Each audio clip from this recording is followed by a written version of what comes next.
الحمد لله نحمده ونستعينه ونستغفره ونؤمن به ونتوكل عليه ونعوذ بالله من شرور أنفسنا ومن سيئات أعمالنا من يهده الله فلا مضل له ومن يضلله فلا هادي له ونشهد أن لا إله إلا الله ونشهد أن محمدًا عبده ورسوله أما بعد فقد قال الله تبارك وتعالى في القرآن المجيد والفرقان الحميد أعوذ بالله من الشيطان الرجيم بسم الله الرحمن الرحيم والعصر إن الإنسان لفي خسر إلا الذين آمنوا وعملوا الصالحات وتواصوا بالحق وتواصوا بالصبر صدق الله العظيم اللهم صل على سيدنا محمد وعلى آل سيدنا محمد وبارك وسلم اللهم صل على سيدنا محمد وعلى آل سيدنا محمد وبارك وسلم اللهم صل على سيدنا محمد وعلى آل سيدنا محمد وبارك وسلم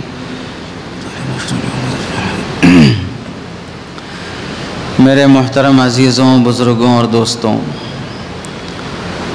آج کا یہ جلسہ اور پروگرام جس میں ہمیں اور آپ جمع ہوئے ہیں 15 اگست کی نسبت سے 76واں یوم آزادی کا دن آج صبح منایا گیا اور جنگ آزادی کی نسبت سے مسلمانوں کے اور علماء کے کیا کارنامے رہے ہیں اسے مسلمانوں کو اور ہماری آنے والی نسل کو جاننا، اسے یاد رکھنا، اسے عام کرنا بہت زیادہ ضروری ہے، خاص طور سے ان حالات میں جب کہ دشمن مستقل تلا ہوا ہو کہ تاریخ کو بدل دیا جائے، وہ مستقل کوشش کر رہا ہو کہ مسلمانوں کے کارناموں کو مٹا دیا جائے، وہ یہ پلاننگ کر رہا ہے اور یہ سلیبس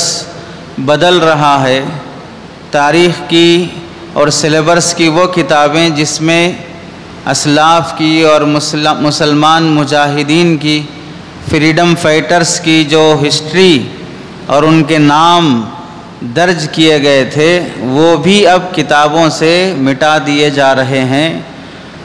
صرف مٹانا ہی نہیں بلکہ ان مجاہدین پر جھوٹے الزامات بھی لگا دیے جاتے ہیں۔ ایسے موقع پر مسلمانوں کی ذمہ داری بنتی ہے کہ اپنے اسلاف کی قربانیوں کو تازہ کریں۔ یوم آزادی کے موقع پر ہمارے اسلاف کی، علماء کی، مسلمان مجاہدوں کی قربانی بیان کرنا اس وقت کی بہت سخت ضرورت ہے۔ آپ حضرات کو پہلے تو میں مبارکبادی دیتا ہوں، آپ حضرات کا شکریہ ادا کرتا ہوں، آپ حضرات کے حق میں دعا گو ہوں کہ اللہ جزائے خیر دے کہ تاریخ کے عنوان پر 15 اگست کی نسبت سے آزادی کے موقع پر مسلمانوں کے کیا کارنامے ہوئے ہیں اسے سننے سنانے کے لیے مسجد میں پروگرام رکھا ہے، ورنہ تو آج کا زمانہ مسلمانوں کی سوچ اتنی حماقت اور بے وقوفی والی بنتی جا رہی ہے۔ 15 اگست کے عنوان سے آزادی کے متعلق اکابر کی زندگیاں بیان کرنا، جشن آزادی منانے سے پہلے آزادی لالی پپ کھا کے ملی ہے یا سسرال کے جوڑے کی رقم لے کے ملی ہے یا کہیں سے گفٹ میں آئی ہے، یہ تاریخ سنے بغیر، یاد رکھے بغیر صرف ایسے ہی جھنڈا لہرا دیا آزادی مل گئی، تالیاں بجا دیا آزادی مل گئی، جن گن من پڑھ لیا آزادی مل گئی۔ لوگ سوچتے یہ ہیں کہ مسجد میں سیاست کا پروگرام، مسجد میں 15 اگست کا پروگرام، مسجد میں 26 جنوری کا پروگرام، مسجد عبادت کی جگہ ہے، یہ اللہ کا گھر ہے، یہاں پر یہ پروگرام کیسے ہو سکتا ہے؟ اس واسطے مسجد کو سیاسی پروگرام سے گندہ نہیں کیا جائے گا۔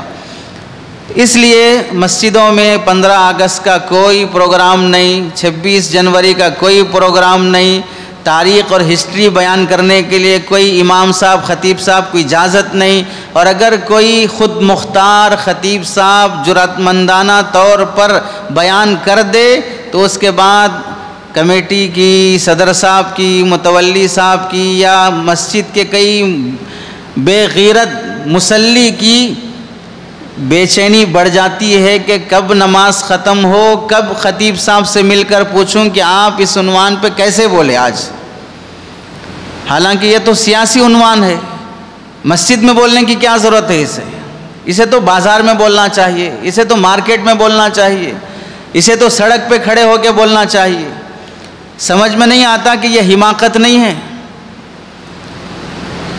اس کی ضرورت نہیں ہے بولنے کی۔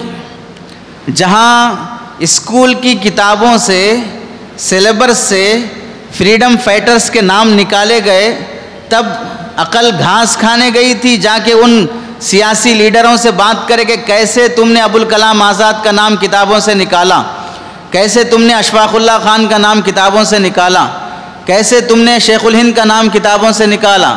ہمت ہوئی جا کے پوچھنے کی؟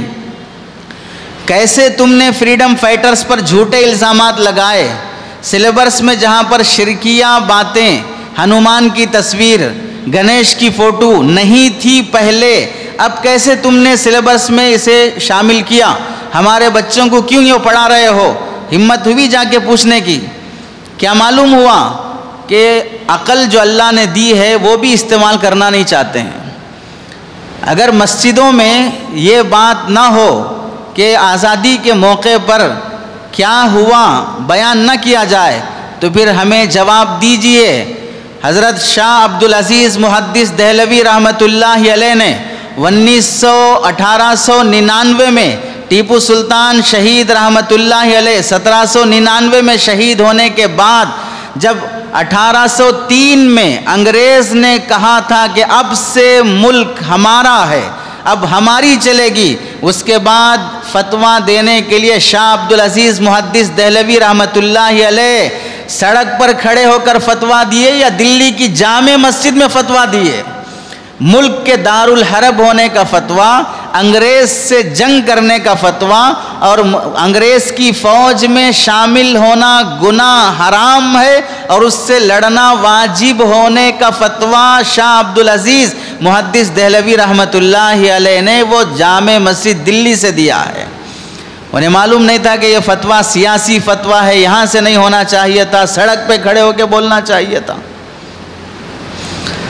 یہ بے شعوری ہے، یہ غفلت ہے۔ اگر اب بھی نہ جاگا جائے کہ مسجدوں میں ہماری ان حالات کے پیش نظر آنے والی پبلک کو سیاسی شعور ہونا چاہیے کہ حالات کیسے چل رہے ہیں۔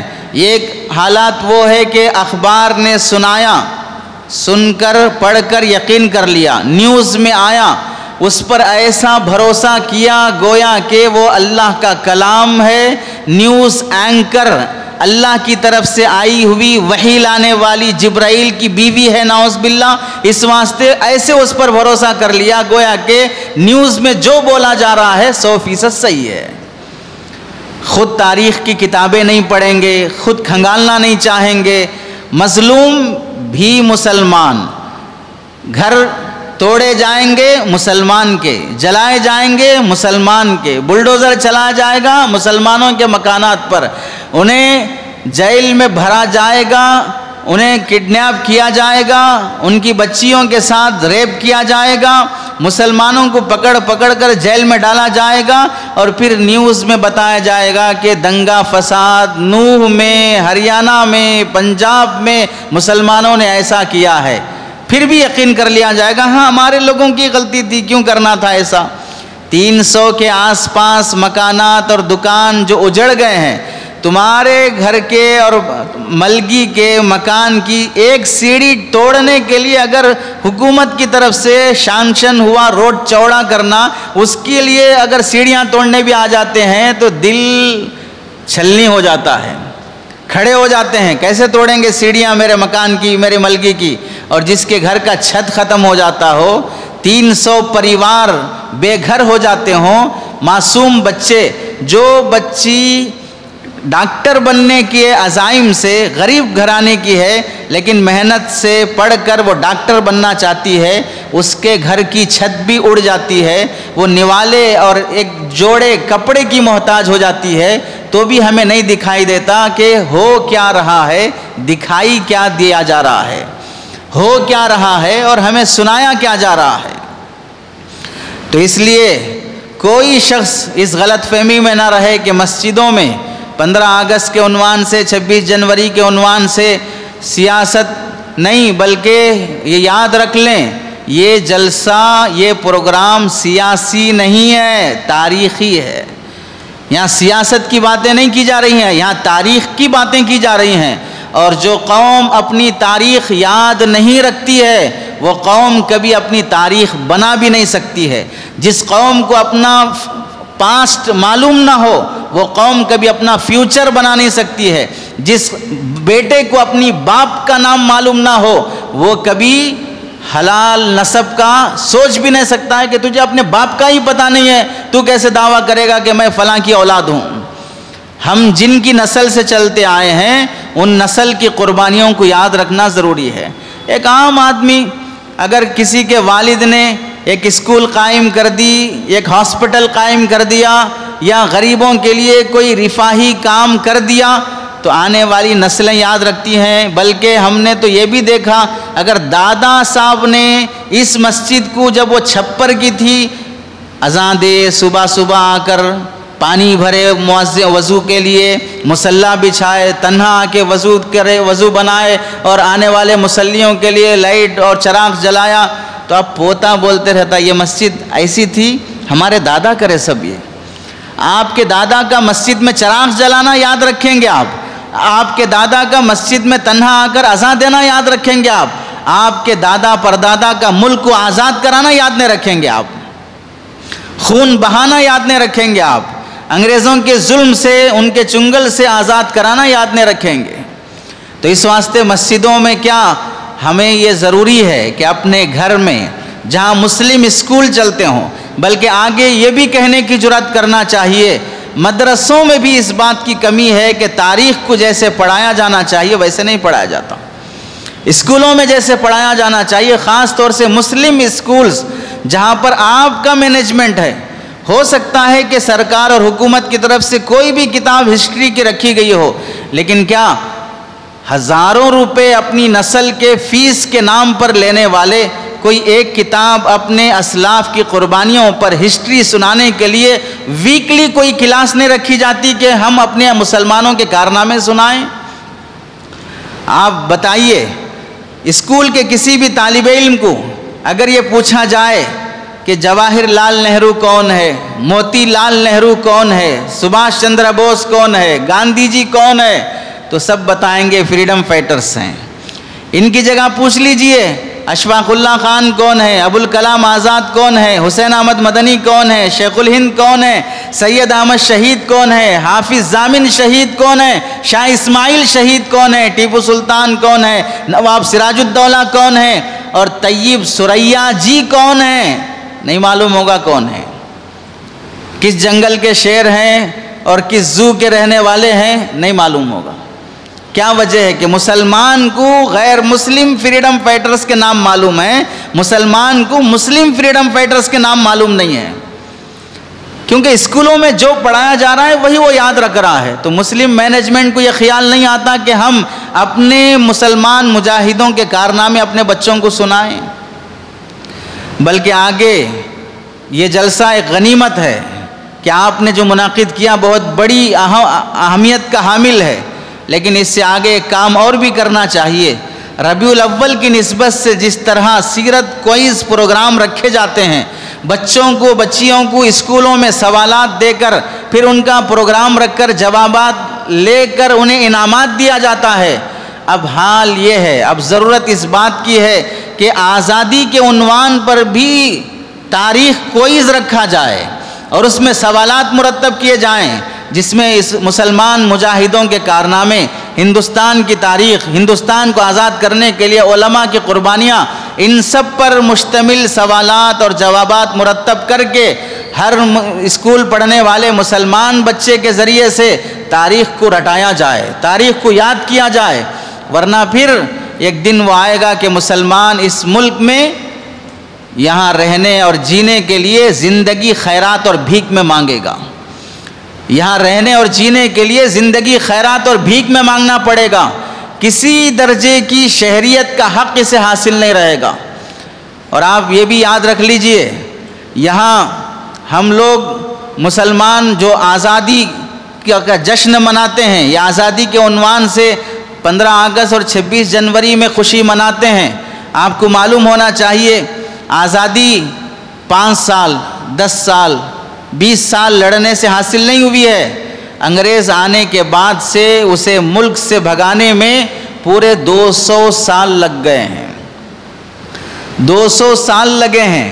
اور آپ سمجھیے کسی کو کوئی شخص اس ملک میں، انگریز اس ملک میں 1600 عیسوی میں آیا، اور ایک روایت 1601 عیسوی میں آیا، آنے کے بعد وہ عالمگیر کے زمانے میں ایسٹ انڈیا کمپنی کے ذریعے سے بزنس کرنے کی اجازت مانگا، کئی ایکڑ کی زمین دی گئی کہ آپ تم یہاں بزنس کر لو۔ بزنس کرتے کرتے تاریخ میں لکھا ہے کہ وہ انڈیا سے اس زمانے میں ماہانہ 2 کروڑ روپے کا پروفٹ کما رہا تھا۔ آج بھی اگر کسی کو 2 کروڑ روپے ماہانہ پروفٹ ہو تو کوئی معمولی پروفٹ ہے، فلم ایکٹروں کے برابر کا پروفٹ ہے ماہانہ 2 کروڑ روپے کما لینا۔ تو اس زمانے میں آج سے 200 سال پہلے 300 سال پہلے 1600 عیسوی کے بعد 1700 عیسوی کا آپ سمجھ لیجئے، آج سے 300 سال کی مدت ہو جاتی ہے تقریباً، اس وقت ماہانہ 2 کروڑ روپے اگر کما رہا ہو تو کوئی معمولی رقم ہے۔ کہاں سے کما رہا ہے؟ اس ملک سے کما رہا ہے۔ کماتے کماتے اتنا پاور آ گیا کہ وہ اپنی فوج بنا رہا ہے، چھوٹے چھوٹے ایریوں پہ قبضہ کرتے جا رہا ہے، اور مسلم بادشاہوں سے جنگ کر کے حملہ کر کے ان کی حکومتیں ختم کر رہا ہے۔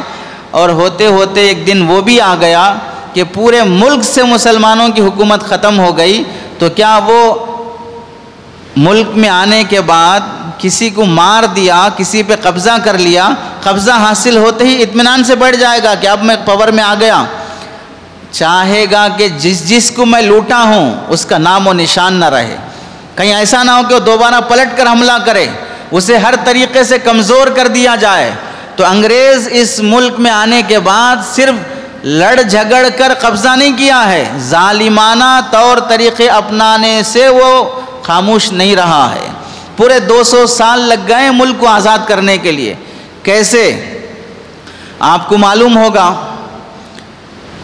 جب وہ مسلم حکمرانوں سے جنگ کرنے لگا انگریز، تو سب سے پہلی جنگ جو انگریز کی انڈیا کے مسلم حکمرانوں سے ہوئی تھی وہ تھی 1756 میں نواب سراج الدولہ سے جنگ تھی کلکتہ میں، جو بنگال کے بادشاہ تھے۔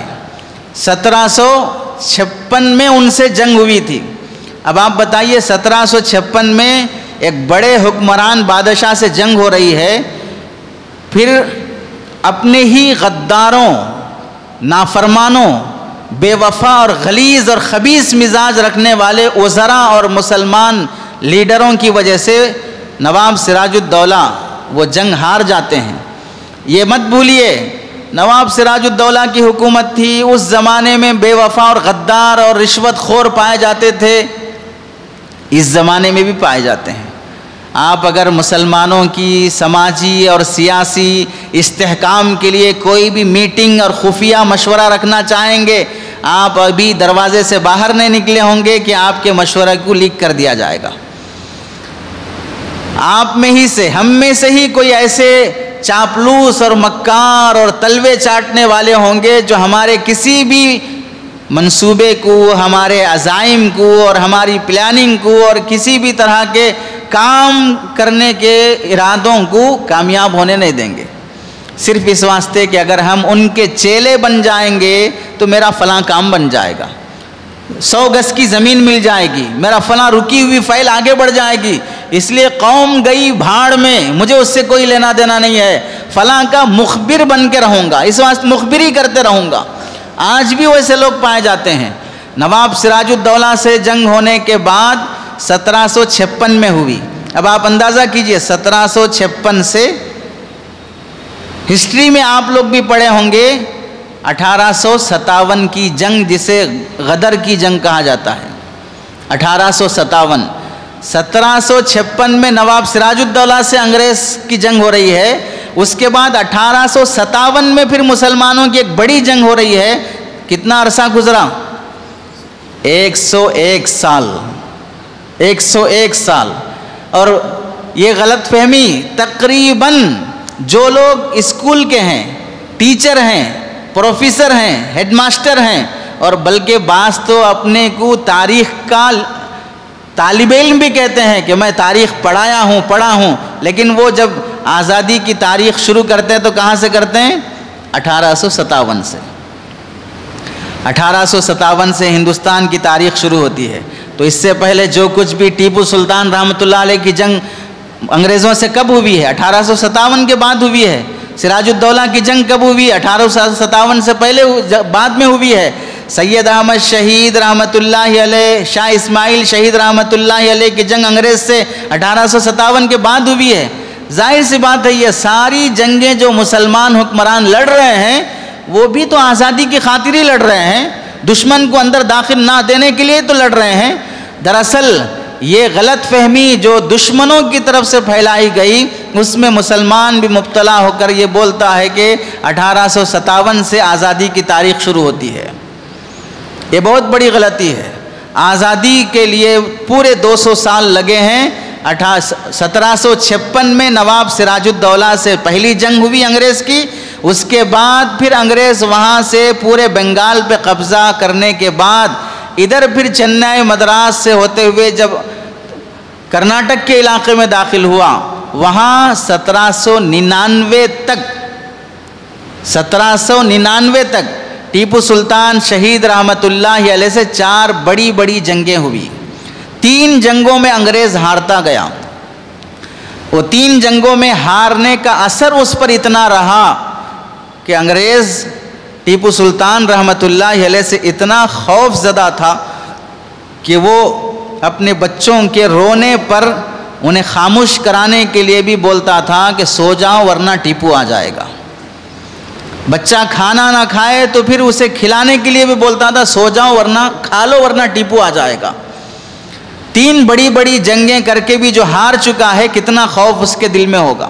اور یہ تاریخ کا حصہ ہے کہ انگریز اپنے بچوں کو خاموش کرانے کے لیے ٹیپو سلطان رحمۃ اللہ علیہ کا نام لیتا تھا۔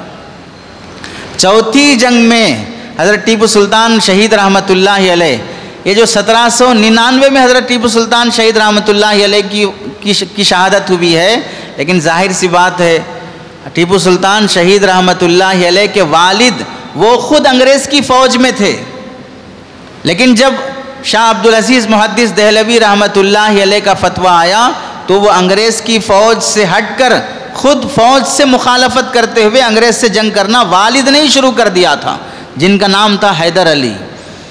تو انہوں نے خود انگریز سے جنگ کرنا شروع کر دیا تھا۔ تو 1799 میں اپنے ہی لوگوں کی غداری اور بے وفائی کی وجہ سے تاریخ کے 2 غدار میر صادق اور میر جعفر، یہ دونوں غدار ہیں، جہاں پر کہیں بنگال کے نواب سراج الدولہ کو ہرانے کا ذریعہ بنے اور کہیں ٹیپو سلطان شہید رحمۃ اللہ علیہ کو ہرانے کا ذریعہ بنے۔ اور آپ کو تاریخ میں یہ بھی معلوم ہونا چاہیے جب ٹیپو سلطان شہید رحمۃ اللہ علیہ کون ہیں، انگریز ان کی صورت دیکھا نہیں تھا، ویڈیو نہیں تھے، فوٹو نہیں تھی، اور قریب سے بادشاہ کے جا کر کوئی فوٹو نہیں لے سکتا تھا، اگر تھا بھی انگریز کو خود نہیں معلوم تھا کہ ٹیپو سلطان کون ہے۔ جب وزیر کو خریدا گیا رشوت دے کر کہ ہم تم کو بادشاہ بنائیں گے، فلاں ایریا کا حکمران بنا دیں گے، پھر معاہدہ ہوا کہ ٹیپو سلطان کون ہے یہ ہمیں معلوم کرانے کے لیے ان کے قریب جا کر چھاتا پکڑ کے کھڑے ہو جانا، تو ہم سمجھیں گے کہ جو اس چھاتے کے نیچے ہے وہی ٹیپو سلطان ہے۔ اس نے ویسی ہی مکاری کی اور حضرت ٹیپو سلطان شہید رحمۃ اللہ علیہ کو شہید کیا گیا۔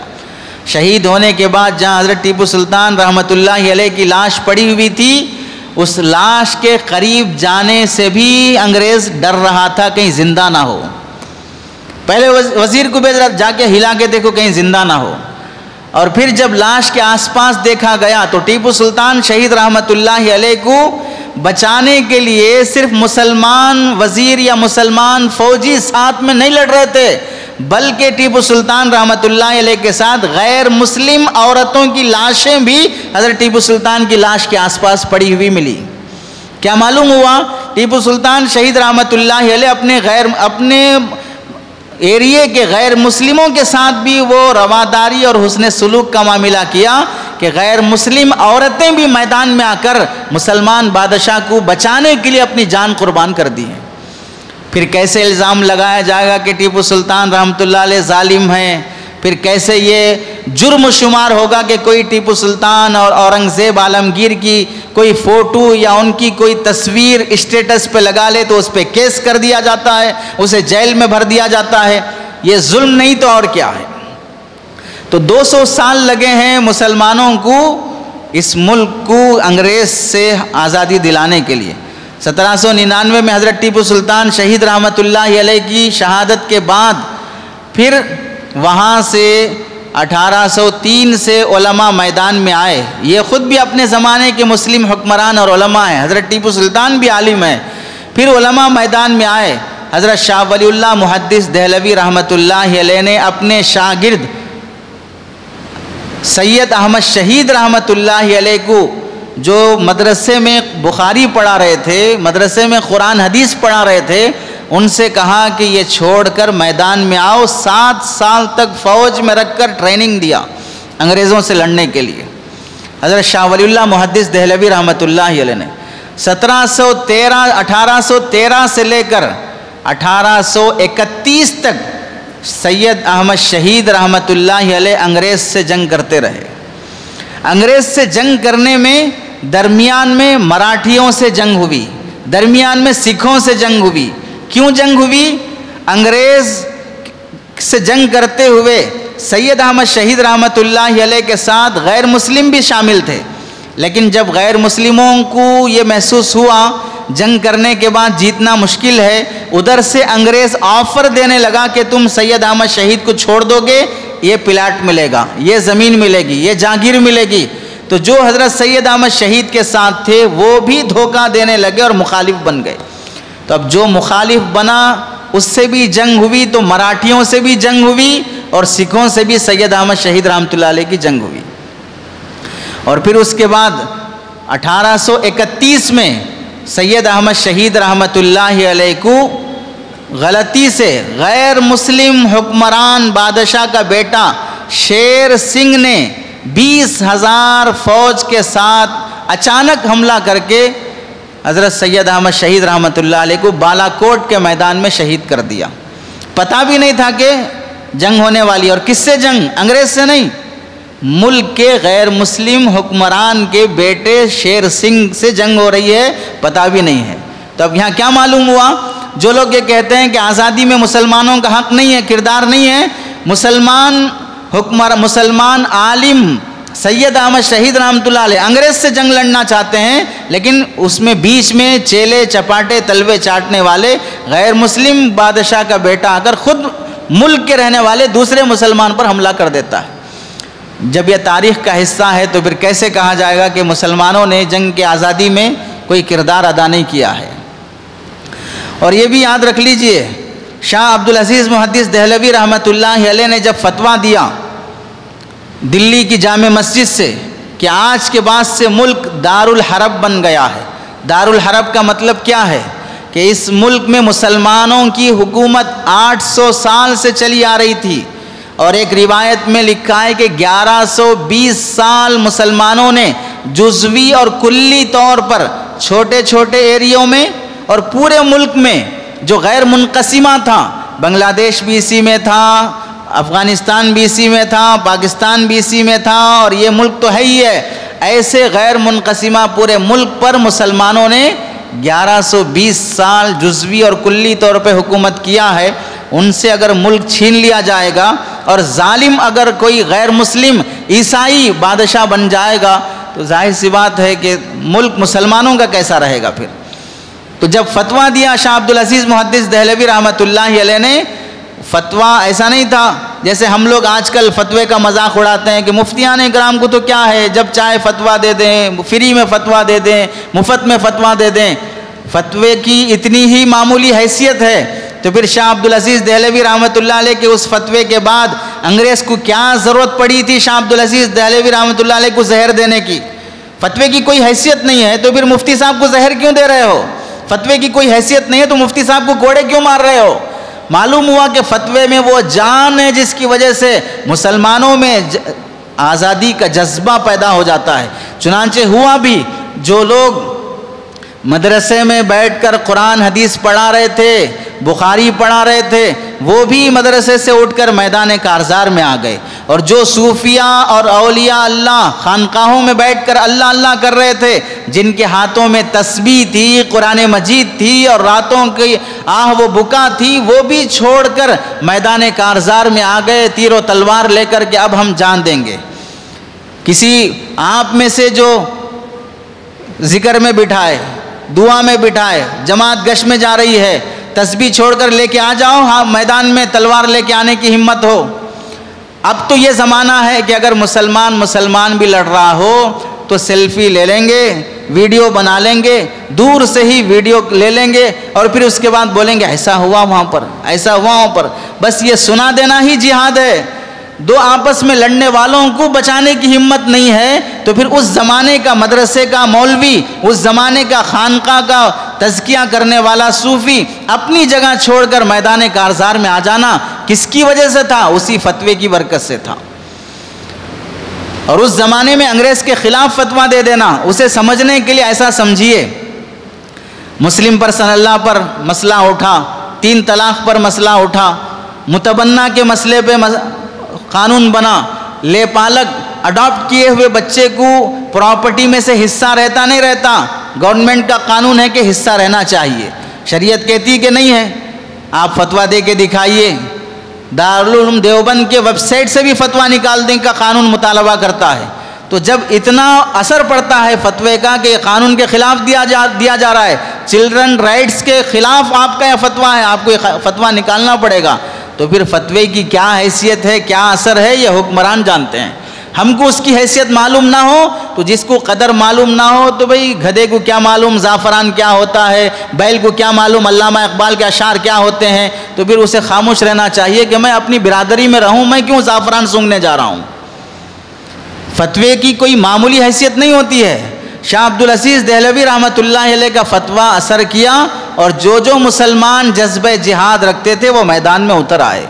اس کے بعد 1813 سے لے کر 1831 تک سید احمد شہید رحمۃ اللہ علیہ اور شاہ اسماعیل شہید رحمۃ اللہ علیہ کی انگریزوں سے جنگ ہوتی رہی، جس میں سید احمد شہید رحمۃ اللہ علیہ نے 1000 انگریز فوج کو جہنم رسید کر دیا.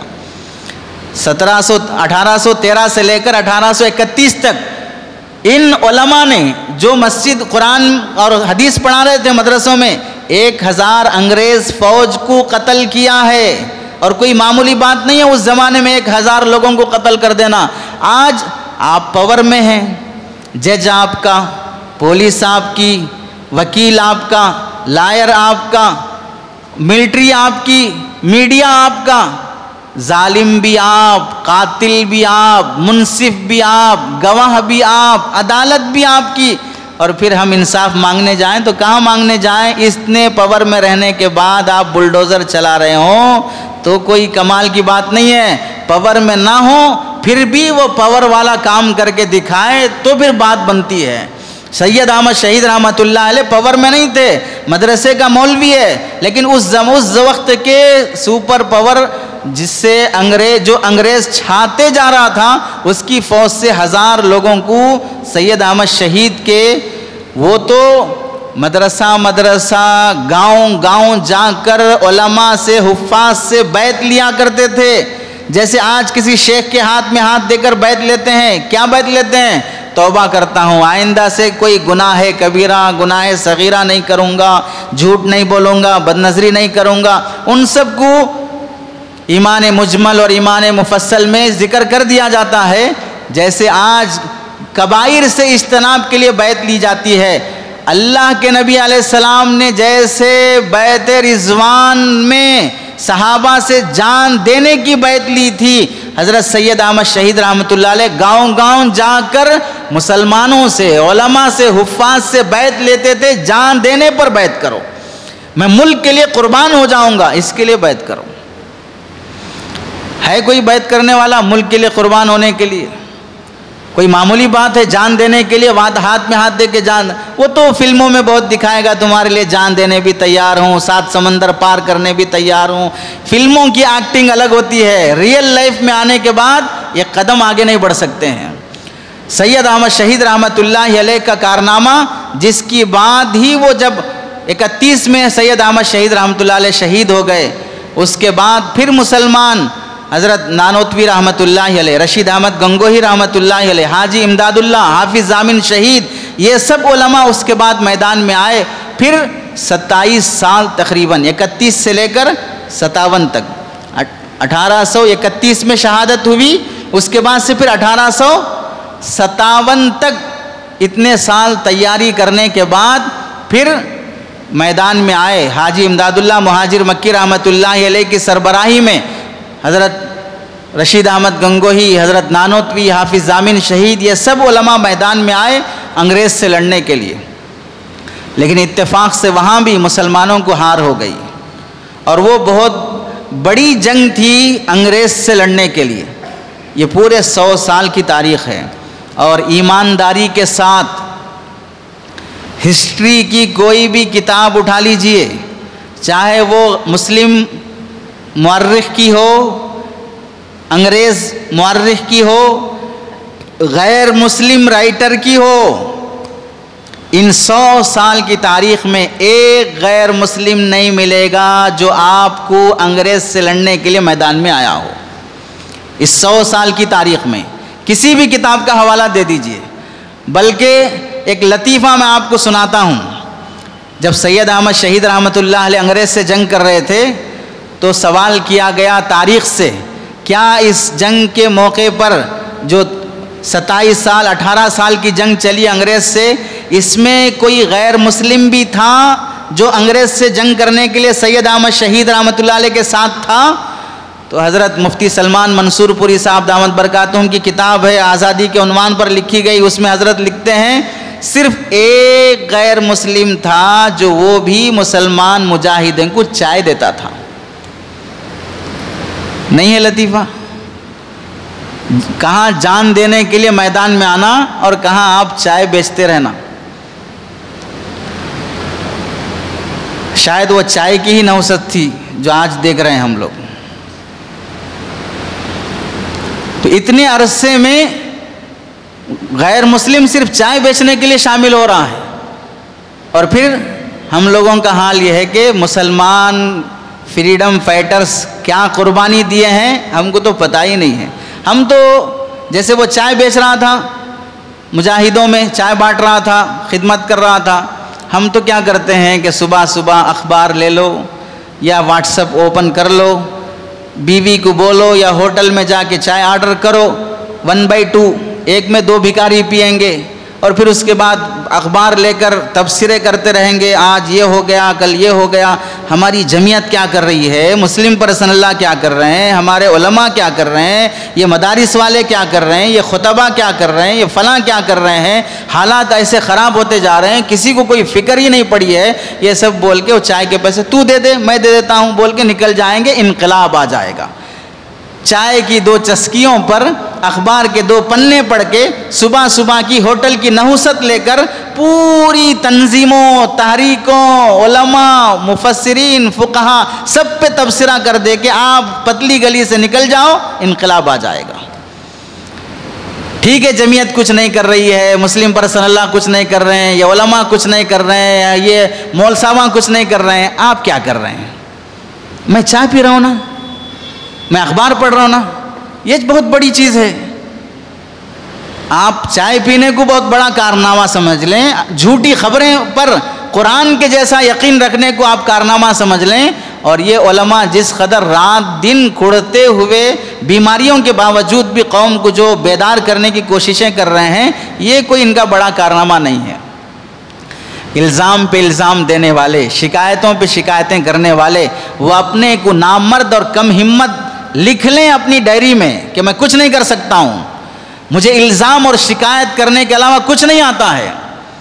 ہمیں جاننا چاہیے کہ ہم جو شکایت کرتے ہیں کہ بھئی 2014 کے بعد سے کیا ہوا، 2014 میں 2014 کے بعد سے حکومت بدلی، 2014 کے بعد سے جو حکومت آئی ہے تب سے یہ حالات خراب ہو گئے ہیں کہ مسجدوں پہ ایسے مسئلے، مدرسوں پہ وہ نوجوانوں کے ساتھ موب لنچنگ، مسلم پرسن اللہ کا مسئلہ، 3 طلاق کا مسئلہ، یہ وہ سب مصیبتیں 2014 کے بعد سے آئی ہیں۔ بالکل صحیح بات ہے، 2014 کے بعد سے آئی ہیں، تو یہ ساری بلائیں مصیبتیں 2014 کے بعد سے آئی ہیں۔ تو ٹھیک ہے، 2014 کے بعد سے جب اتنی مصیبتیں، اتنا ظلم، اتنا تشدد، اتنا جبر دیکھتے آ رہے ہیں کہ حکمرانوں کے اندر انسانیت نہیں ہے، گویا کہ حکومت کی گدی پر جنگل کا کوئی درندہ بیٹھا ہوا ہے جو ہر آنے والے کو چیر پھاڑ کھا رہا ہے، بالکل ہم تسلیم کرتے ہیں، لیکن اتنا بتائیے کہ 2014 کے بعد سے ہم کتنا سدھرے ہیں؟ ایک سانچک کی رسم چھوڑا، ایک پاؤمیس کی رسم چھوڑا، ایک جماگی کی رسم چھوڑا، ایک جلوے کی رسم چھوڑا، ایک جوڑا جہیز لینے کی لعنت اور رشوت کو چھوڑا؟ نہیں، ہم کسی گناہ سے توبہ نہیں کریں گے۔ اپنی بیٹی کو برقع پہنایا، پردے میں رکھا، ابھی بھی احتجاج کرتا رہے گا، جھگڑا بحث کرتا رہے گا۔ چہرے کا پردہ حدیث میں کہاں سے ثابت ہے؟ چہرے کا پردہ قرآن سے کہاں ثابت ہے؟ لڑکیوں کو کیوں نہیں پڑھانے دیا جاتا ہے؟ پڑھانے سے کون منع کر رہا ہے؟ چہرہ تو ایڈریس ہے جو گھر کا پتہ بتاتا ہے، چہرہ تو ایڈریس ہے، آپ کا لوکیشن بتاتا ہے۔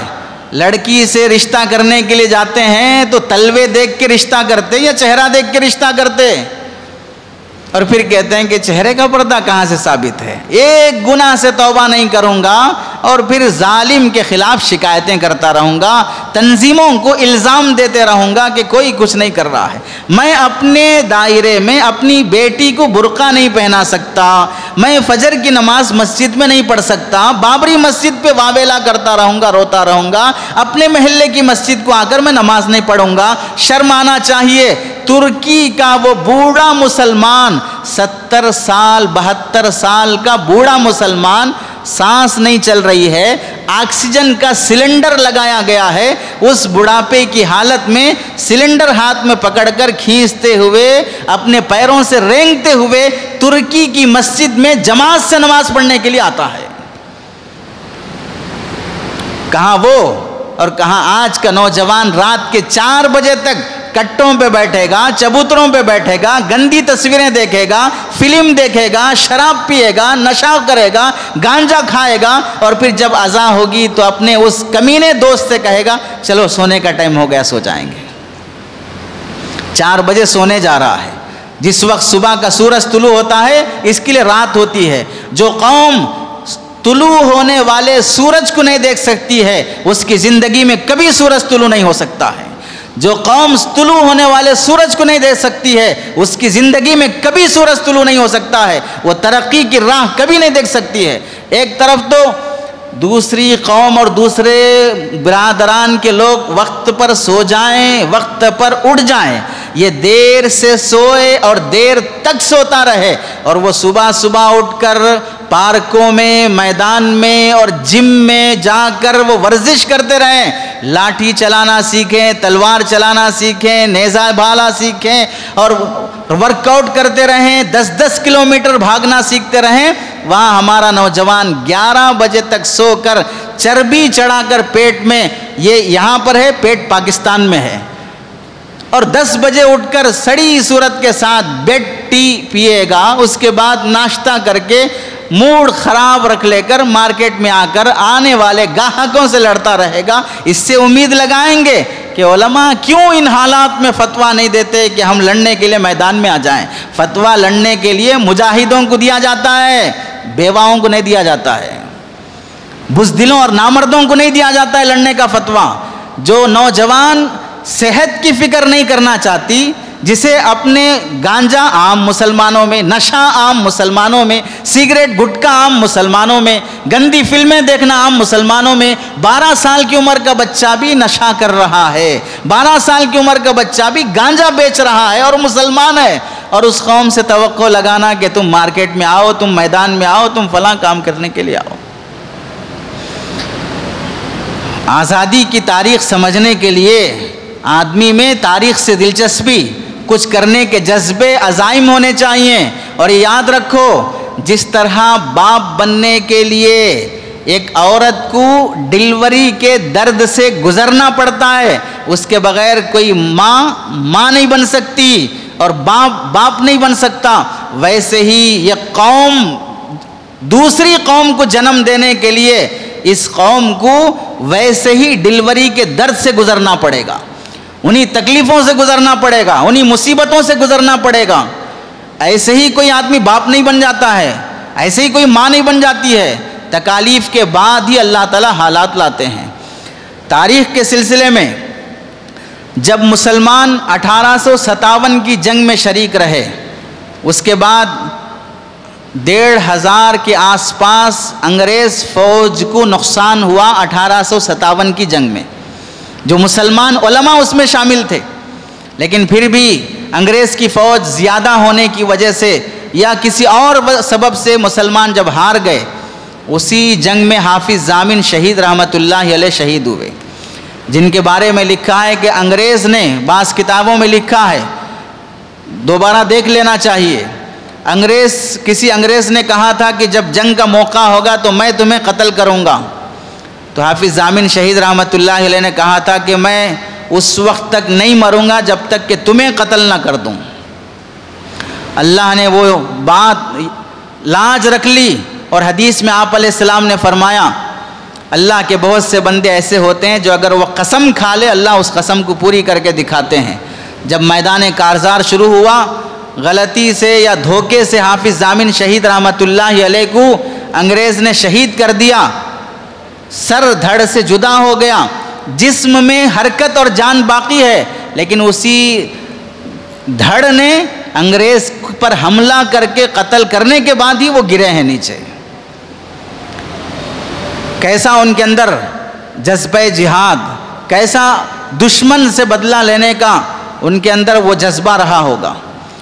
1857 کے بعد جب حالات دیکھے کہ 100 سال کی جنگ کرتے کرتے کرتے کامیابی جیسی ہونی تھی نہیں ہو رہی ہے، یہاں بیچ میں ایک سبق دیکھ لو۔ اب اس ملک میں جو لوگ حکمرانی کر رہے ہیں وہ لوگ کب سے محنت کرتے آ رہے ہیں؟ کل صبح سے، 2 دن سے، 2 سال سے، کب سے محنت کرتے آئے ہیں؟ سب جانتے ہیں کہ بھئی وہ آزادی سے پہلے 1919 سے محنت کرتے آ رہے ہیں۔ معلوم ہے تاریخ آپ حضرات کو کہ RSS کب بنی ہے، تب سے محنت کرتے آ رہے ہیں، ان کا ایجنڈا کیا ہے سب کو معلوم ہے، تب سے محنت کرتے کرتے 1919 اور 20 سے کوئی قوم محنت کرتے کرتے 2020 22 23 100 سال سے کوئی قوم محنت کر رہی ہے، تو آج وہ پھل دیکھ رہی ہے جسے ہم زہر سمجھ رہے ہیں، اس کے لیے تو پھل ہے وہ، اس کے لیے تو رزلٹ ہے وہ، اور آج ہم جسے زہر، فتنہ اور فساد سمجھ رہے ہیں 100 سال کی محنت سے ہوا ہے۔ اور ہم کیا چاہتے ہیں؟ ہتیلی میں سرسوں اگانا چاہتے ہیں، ہتیلی میں سرسوں اگانا چاہتے ہیں، تاریخ کو ایسے بدلنا چاہتے ہیں جیسے چنے کے کھیت میں چنے کا درخت اگتا ہے۔ کتنے دن میں اگتا چنے کا درخت؟ دوسرے درختوں کے مقابلے میں جلدی اگ جاتا ہے، تو ہم ویسے ہی چنے کا درخت جتنا جلدی اگ جاتا ہے، ہتیلی میں سرسوں جیتا اگ جاتا ہے، ویسا جلدی ہم تاریخ بدل دینا چاہتے ہیں، انقلاب لا دینا چاہتے ہیں، جبکہ قوموں کی تاریخ یہ ہے کہ 100 سال محنت کرنے کے بعد ایک نتیجہ نکلتا ہے۔ جن لوگوں نے وہ پارٹی کی بنیاد رکھی وہ تو مر کے چلے گئے، ان کو تصور بھی نہیں تھا کہ ایک دن ہم اتنا پاور میں آئیں گے، اور ہمارا حال کیا ہے؟ ایک درخت کی بیج بویا کہ نہیں بویا، جھاڑ کی ابھی ملکہ اور پود اٹھی کہ نہیں اٹھی، بیانر سب سے بڑا کہ میرا نام ہونا چاہیے اس بیج کو بونے میں۔ میرا نام ہونا چاہیے اس بیج کو بونے میں. وہ درخت میں لگایا ہوں. جب تک اپنا نام، اپنی شہرت، نام و نمود جب تک نہیں آتا، میں ایک درخت کو پانی بھی نہیں دوں گا. اور یہ قوم وہ سوچ رہی ہے کہ ہمارا نام بھی نہ جانے لیکن ہم پاور میں آ جائیں. تو دونوں کی سوچ میں جب زمین آسمان کا فرق ہے تو نتیجے بھی ویسے ہی نکلتے ہیں. 100 سال کی محنت کے بعد پھر حضرت نانوتوی رحمۃ اللہ علیہ اور دیگر علماء کو احساس ہوا. کس بات کا احساس ہوا؟ 100 سال کی جنگ کے بعد ایک و دیگر کئی علماء شہید ہوئے، کئی جیل میں گئے. 3 سال، 10 سال. ابوالکلام آزاد رحمۃ اللہ علیہ 11 سال جیل میں رہے ہیں. 11 سال جیل میں رہے. تو اس کے بعد جب 4 سال کے بعد جیل سے کوئی نکل رہا ہے، اس کی بیوی بیوہ ہو گئی یا شہید ہو گئی، چھوٹے معصوم بچے تھے وہ سڑک پہ بھیک مانگ رہے ہیں. 10 بچے ایسے دکھائی دیے. تو پھر انگریز نے کیا کیا؟ دوسری مکاری. ان بے یتیم بچوں کے لیے اسکولز قائم کیا، کرسچنز اسکول. فری میں پڑھایا جائے گا، فری میں کپڑے دیے جائیں گے، فری میں کھانا دیا جائے گا، ہماری اسکولوں میں ایڈمیشن کراؤ. تو مسلمانوں کے بچے بے سہارا ہو گئے. باپ جیل میں ہے، ماں بیوہ ہو چکی، گزارے کے مسئلے مشکل ہو گئے. اب وہ بچے جب سڑک پہ آ گئے تو ان بچوں کو انگریز نے اسکولوں کے ذریعے سے اپنے اسکول میں مفت میں، فری میں پڑھائی، کھانا، کپڑے سب دینے کی پلاننگ کیا. اور علماء جب دیکھے کہ یہ اس سے بڑا فتنہ ہے کہ ہماری نسل کو لڑے جھگڑے مارے توڑے بغیر کافر بنایا جا رہا ہے. تب جا کر 1866 میں جنگ ہارے تھے، 1857 میں. اس کے بعد 1866 میں دارالعلوم دیوبند کی بنیاد رکھی گئی. کس واسطے؟ انگریز جس طرح مسلمانوں کے بچوں کو مفت میں تعلیم کے بہانے سے لے جا کر کافر اور عیسائی بنا رہا ہے، ہم اپنے مسلمان بچوں کو یہی نعرہ لگا کر ہم مفت میں آپ کو تعلیم دیں گے، مدرسوں میں داخل کراؤ.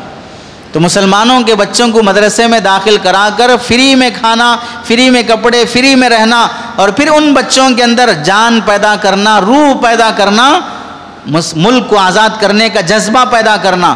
انہی بچوں میں سب سے پہلا طالب علم جو اس دارالعلوم دیوبند کے مدرسے میں پڑھنے کے لیے آیا تھا، جو ایک مسجد کے درخت کے نیچے شروع ہوا، انار کے درخت کے نیچے، پڑھنے والا بھی شیخ الہند محمود حسن اور پڑھانے والا بھی محمود حسن، دونوں کے نام محمود.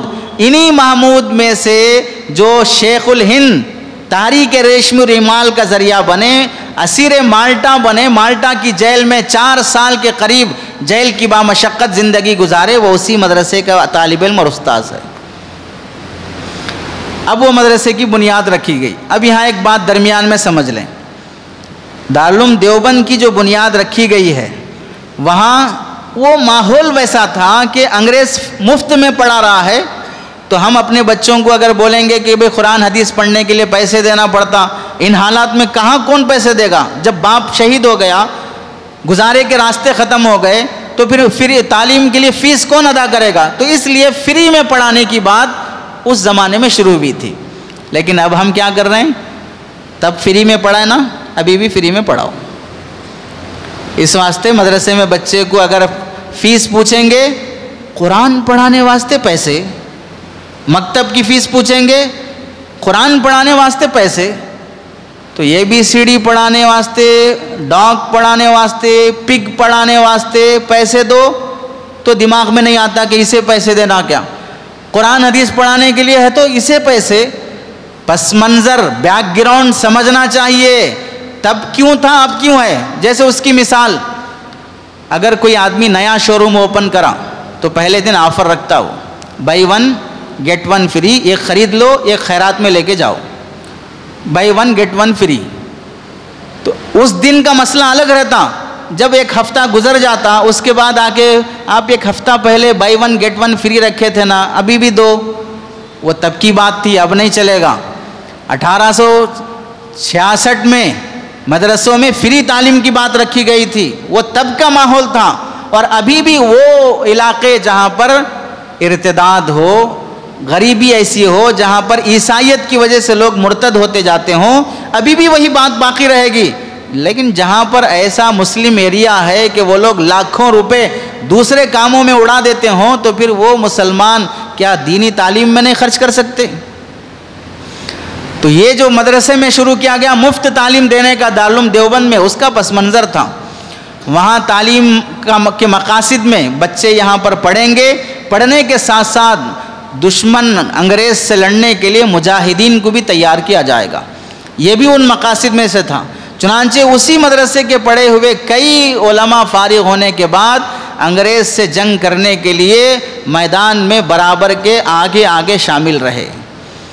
اب آپ دیکھیے، شروع میں نے عرض کیا تھا کہ آزادی کے لیے 200 سال لگے ہیں. پہلی جنگ کب ہوئی؟ 1756 میں. دوسری بڑی جنگ جسے غدر کہا جاتا ہے وہ 1857 میں. ملک آزاد کب ہوا؟ 1947 میں. 1857 سے 1947 کتنا ہوتے ہیں؟ قریب 200 سال ہوتے ہیں. تو ملک پورا آزاد ہونے میں 200 سال لگے ہیں. 1857 کے بعد دارالعلوم دیوبند کی بنیاد ہوئی، وہاں سے علماء پیدا ہونے لگے.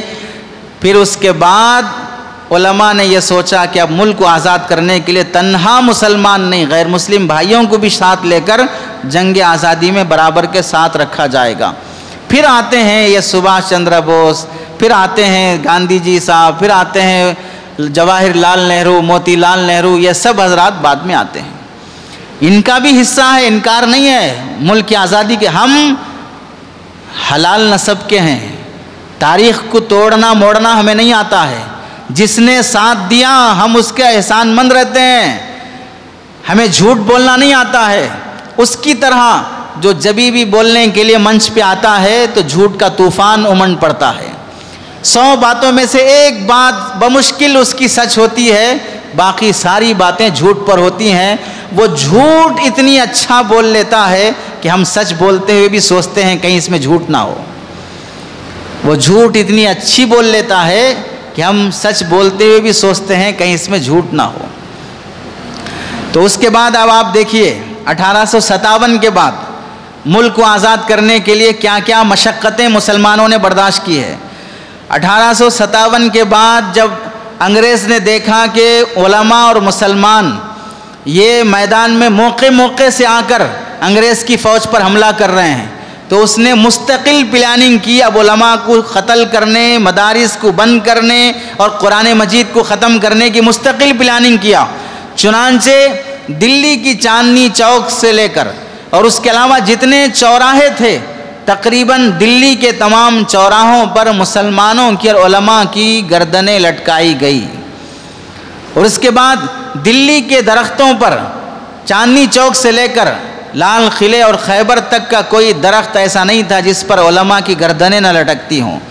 درختوں پر لاشیں جن کی ہفتوں لٹکی رہتی تھیں وہ صرف علماء کی لاشیں تھیں. بوریے میں لپیٹ کر علماء کو بوریے میں لپیٹ کر توپ کے منہ پر باندھ دیتا اور پھر اس کے بعد توپ چلانے کے لیے ادھر آگ جب لگاتا مسلمان علماء کے جسم کے ایسے پرخچے اڑ جاتے جیسے کسی نے کاغذ پھاڑ کر ٹکڑے اڑا دیا ہو. ایسا ظلم مسلمان علماء کے ساتھ کیا گیا. اور پھر آپ کو یہ بھی معلوم ہونا چاہیے ہندوستان کا آخری بادشاہ جو مغلوں کی حکومت سے حضرت شاہ ظفر، بہادر شاہ ظفر، یہ مغلوں کے آخری بادشاہ تھے. تیمور خاندان کے یہ آخری بادشاہ تھے. اب سمجھ لو پہلی جنگ 1756 میں کلکتہ کے بادشاہ نواب سراج الدولہ سے، اس کے بعد بڑی جنگیں 4 بڑی جنگوں کے بعد 1799 میں ٹیپو سلطان شہید سے، 1813 سے لے کر 31 تک سید احمد شہید سے، اس کے بعد علماء دیوبند حافظ ضامن شہید، حاجی امداد اللہ، رشید احمد گنگوہی، ان سب حضرات کے ساتھ جنگیں 1857 تک، یہ سب ان حضرات کے ساتھ. پھر اس کے بعد جو قبضہ کرتے کرتے دلی پر جب یہ پہنچا، دلی میں آخری بادشاہ تھا بہادر شاہ ظفر، بنگال بھی گیا، ادھر کرناٹک اور چنئی بھی گیا، اب سینٹر کا جو ایریا ہے وہ بہادر شاہ ظفر پر بھی جب حملہ ہوا اسے قید کر لیا گیا اور رنگون میں انہیں بندی بنا کر ڈال دیا گیا۔ تو آپ کو معلوم ہوگا آخری بادشاہ مغلوں کا جس کے بیٹے شہزادے کہلاتے ہیں، ناشتے میں مرزا مغل، مرزا خضر سلطان، مرزا ابو بکر عبداللہ، ان کے ایکے بعد دیگر ناشتے میں سر کاٹ کر تشمے پیش کیے جاتے تھے۔ کچھ گزرے گا نہیں گزرے گا کہ باپ کے سامنے ناشتے میں بیٹے کا سر لایا جا رہا ہو، بھتیجے کا سر لایا جا رہا ہو، کیسی تکلیف دی جا رہی ہوگی۔ لیکن مسلمان کبھی بزدل نہیں ہوتا ہے، مسلمان کبھی بزدل نہیں ہوتا ہے، بزدلی کبھی مسلمان میں جمع نہیں ہو سکتی ایمان کے ساتھ۔ اس تیمور کے خاندان کے آخری پوت اور سپوت نے یہ کہا، بیٹوں کے شہزادوں کے سر دیکھ کر آہ بھرتے ہوئے کہا، الحمدللہ تیمور کی اولاد ایسے ہی سرخ روح ہو کر باپ کے سامنے آیا کرتی ہے۔ سرخ روح خون سے سر لت پت ہو چکا ہے تو اسے مغل بادشاہ کہہ رہا ہے کہ تیمور کی اولاد ایسے ہی سرخ روح ہو کر باپ کے سامنے آیا کرتی ہے۔ اور یہی وہ بادشاہ ہے جسے دلی سے قید کر کے رنگون میں لے جا کر وہیں قتل کیا گیا اور دفن کیا گیا۔ تو اس نے آخری وقت میں کہا تھا، کتنا بد نصیب ہے ظفر، دفن کے لیے 2 گز زمیں بھی نہ ملی کوئے یار میں، 2 گز زمیں بھی نہ ملی کوئے یار میں، جہاں حکومت کیا تھا وہاں 2 گز زمیں بھی نہیں مل رہی ہے دفن ہونے کے لیے۔ آپ کو یہ بھی معلوم ہونا چاہیے ملک کو آزاد کرنے کے لیے اسی انار کے درخت کے نیچے پڑھانے والا استاذ محمود حسن شیخ الہند رحمۃ اللہ علیہ ملک سے انگریزوں کو بھگانے کے لیے دوسرے ملک کے حکمرانوں سے کانٹیکٹ کیے اور اس کے لیے جو رومال اوڑھتے ہیں اس رومال میں خط لکھ کر بادشاہ کو بھیجا، مکہ کے رہنے والے بادشاہ مصطفیٰ کو، کہ ہمارے ملک میں ایسا ظلم ہو رہا ہے کہ آپ حملہ کریں ہمارے ملک پر، ہم اندر سے آپ کا ساتھ دیں گے اور ملک سے دشمن کو بھگائیں گے۔ وہاں بھی یہ جو کانٹیکٹ اور رابطہ تھا وہ بھی فاش ہو گیا، انگریز کو پتہ چل گیا۔ تو شیخ الہند رحمۃ اللہ علیہ کو پکڑ کر اور ان کے شاگرد رشید حسین احمد مدنی رحمۃ اللہ علیہ شیخ الاسلام کو پکڑ کر مالٹا کی جیل میں قید کر دیا گیا۔ اور یہ کون تھے اس وقت؟ حسین احمد مدنی رحمۃ اللہ علیہ، 14 سال جس نے مسجد نبوی میں اللہ کے نبی علیہ السلام کی قبر اطہر کے بازو بیٹھ کر حدیث کا درس دیا ہے، حدیث پڑھایا ہے مدینے کی مسجد میں بیٹھ کر، اور 2-4 دن نہیں 14 سال، اور وہ قید ہو کر مالٹا کی جیل میں چلا جاتا ہے۔ اور پھر پوچھتے ہو کہ علماء نے قربانی کیا دی ہے جنگ میں اور ملک کو آزاد کرنے کے لیے؟ حدیث پڑھانے والا ٹیچر ہوتا ہے، لائر ہوتا ہے، ڈاکٹر ہوتا ہے یا مولوی ہوتا ہے؟ شیخ الہند رحمۃ اللہ علیہ اور شیخ الاسلام رحمۃ اللہ علیہ مالٹا کی جیل میں قید کر دیے گئے۔ پھر وہاں سے انگریزوں سے لڑنے کے لیے حاجی امداد اللہ رحمۃ اللہ علیہ کے تربیت یافتہ مولانا یحییٰ علی، مولانا جعفر علی تھانیسری، مولانا محمد شفیع لاہوری، ان علماء نے چپکے چپکے انگریزوں کی فوج پر حملہ کر دیتے رات کے اندھیرے میں، پھر خاموشی سے آ جاتے۔ جب معلوم ہوا کہ فلاں فلاں کا اس میں ہاتھ ہے، اب یہ ملک کے ہی رہنے والے کشمیر کے بادشاہ اور دوسرے ملک کے بادشاہوں کے ذریعے سے ان کو پکڑ کر انگریز نے عدالت میں پھانسی کی سزا سنائی، اور جج بیٹھ کر یہ بولتا ہے کل تمہیں پھانسی دی جائے گی اور ذلت کے ساتھ تمہاری موت ہوگی، تمہاری جائیداد کو ہڑپ لیا جائے گا، تمہاری گھر کی عورتوں کو بیوہ کر کے سڑکوں پر بھیک مانگنے کے لیے مجبور کر دیا جائے گا۔ یہ جب فیصلہ سناتا ہے تو کیا دل پر گزرے گی اور چہرہ کیسا ہوگا؟ لیکن قربان جائیے ان علماء پر، ان تینوں علماء نے جب یہ فیصلہ سنا مسکراتے ہوئے ایک دوسرے کو دیکھنے لگے۔ جج پریشان ہو گیا کہ میں پھانسی کا فیصلہ سنا رہا ہوں اور تم مسکرا رہے ہو۔ تو ان علماء نے کہا جسے تم موت سمجھتے ہو اسے ہم ہمیشہ کی زندگی سمجھتے ہیں، جس موت سے تم ڈرانا چاہتے ہو اس موت کو ہم گلے لگانا جانتے ہیں، ہمیں پھانسی کے پھندے سے کوئی خوف نہیں ہوگا۔ بالآخر ان تینوں علماء کو پھانسی کی سزا دے دی گئی۔ اور پوچھتے ہیں کہ جنگ آزادی میں علماء نے کیا قربانی دی ہے؟ اور آپ کو یہ بھی معلوم ہونا چاہیے، محمد علی جوہر، ان کو تو دنیا جانتی ہے، اسکول کے پڑھے ہوئے لوگ بھی جانتے ہیں، یہ ہندوستان سے لندن چلے گئے تھے، وہاں سے انگریزی اخبار میں ملک کی آزادی سے متعلق انگریزی اخبار میں مضامین لکھتے تھے انگریزوں کے خلاف، اور ایسی بہترین انگریزی تھی کہ انگریز بھی ان کی انگریزی اخبار میں آنے والا مضمون پڑھنے کے لیے بے چین رہتا، صبح ہونے کے بعد چائے اس وقت تک نہیں پیتا جب تک کہ مولانا محمد علی جوہر کا اخبار نہ آ جائے۔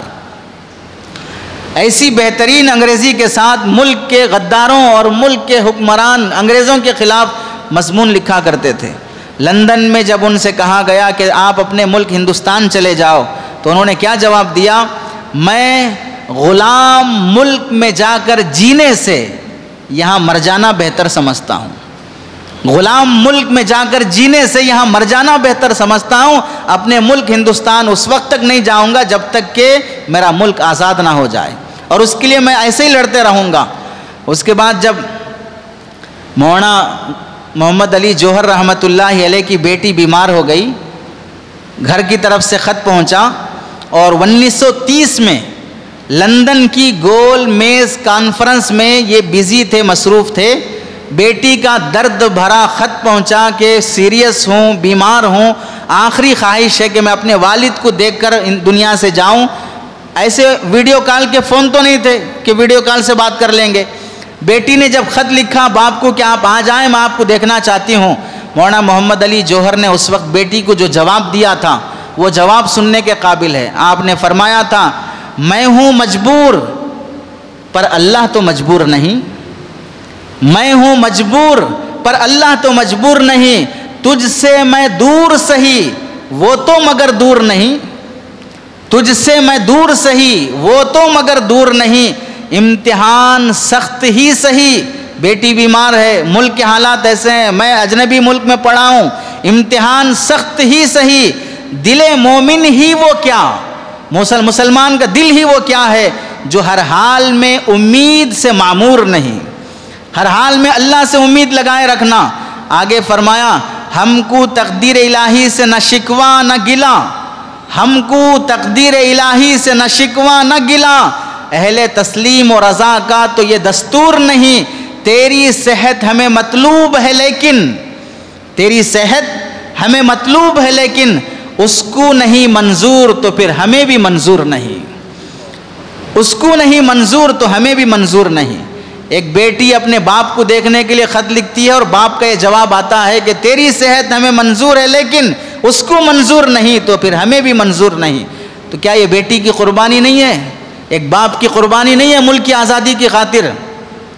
اور یہی مولانا محمد علی جوہر اور شوکت علی، ان کی جب شہادت اور قید میں کیے جانے کی بات پہنچی ان کی والدہ بی اماں کو کہ انگریز آپ کو قتل کرنے اور آپ کو جیل میں ڈالنے کی اور سزائیں دینے کی دھمکی دے رہا ہے، جب ایک ماں کو خبر پہنچے گی کہ آپ کے بیٹے کو پولیس پکڑ کے جا رہی ہے، آپ کے بیٹے کو جیل میں ڈال رہے ہیں، آپ کے بیٹے کو مار رہے ہیں، تو ماں کا دل گھبراتا نہیں گھبراتا؟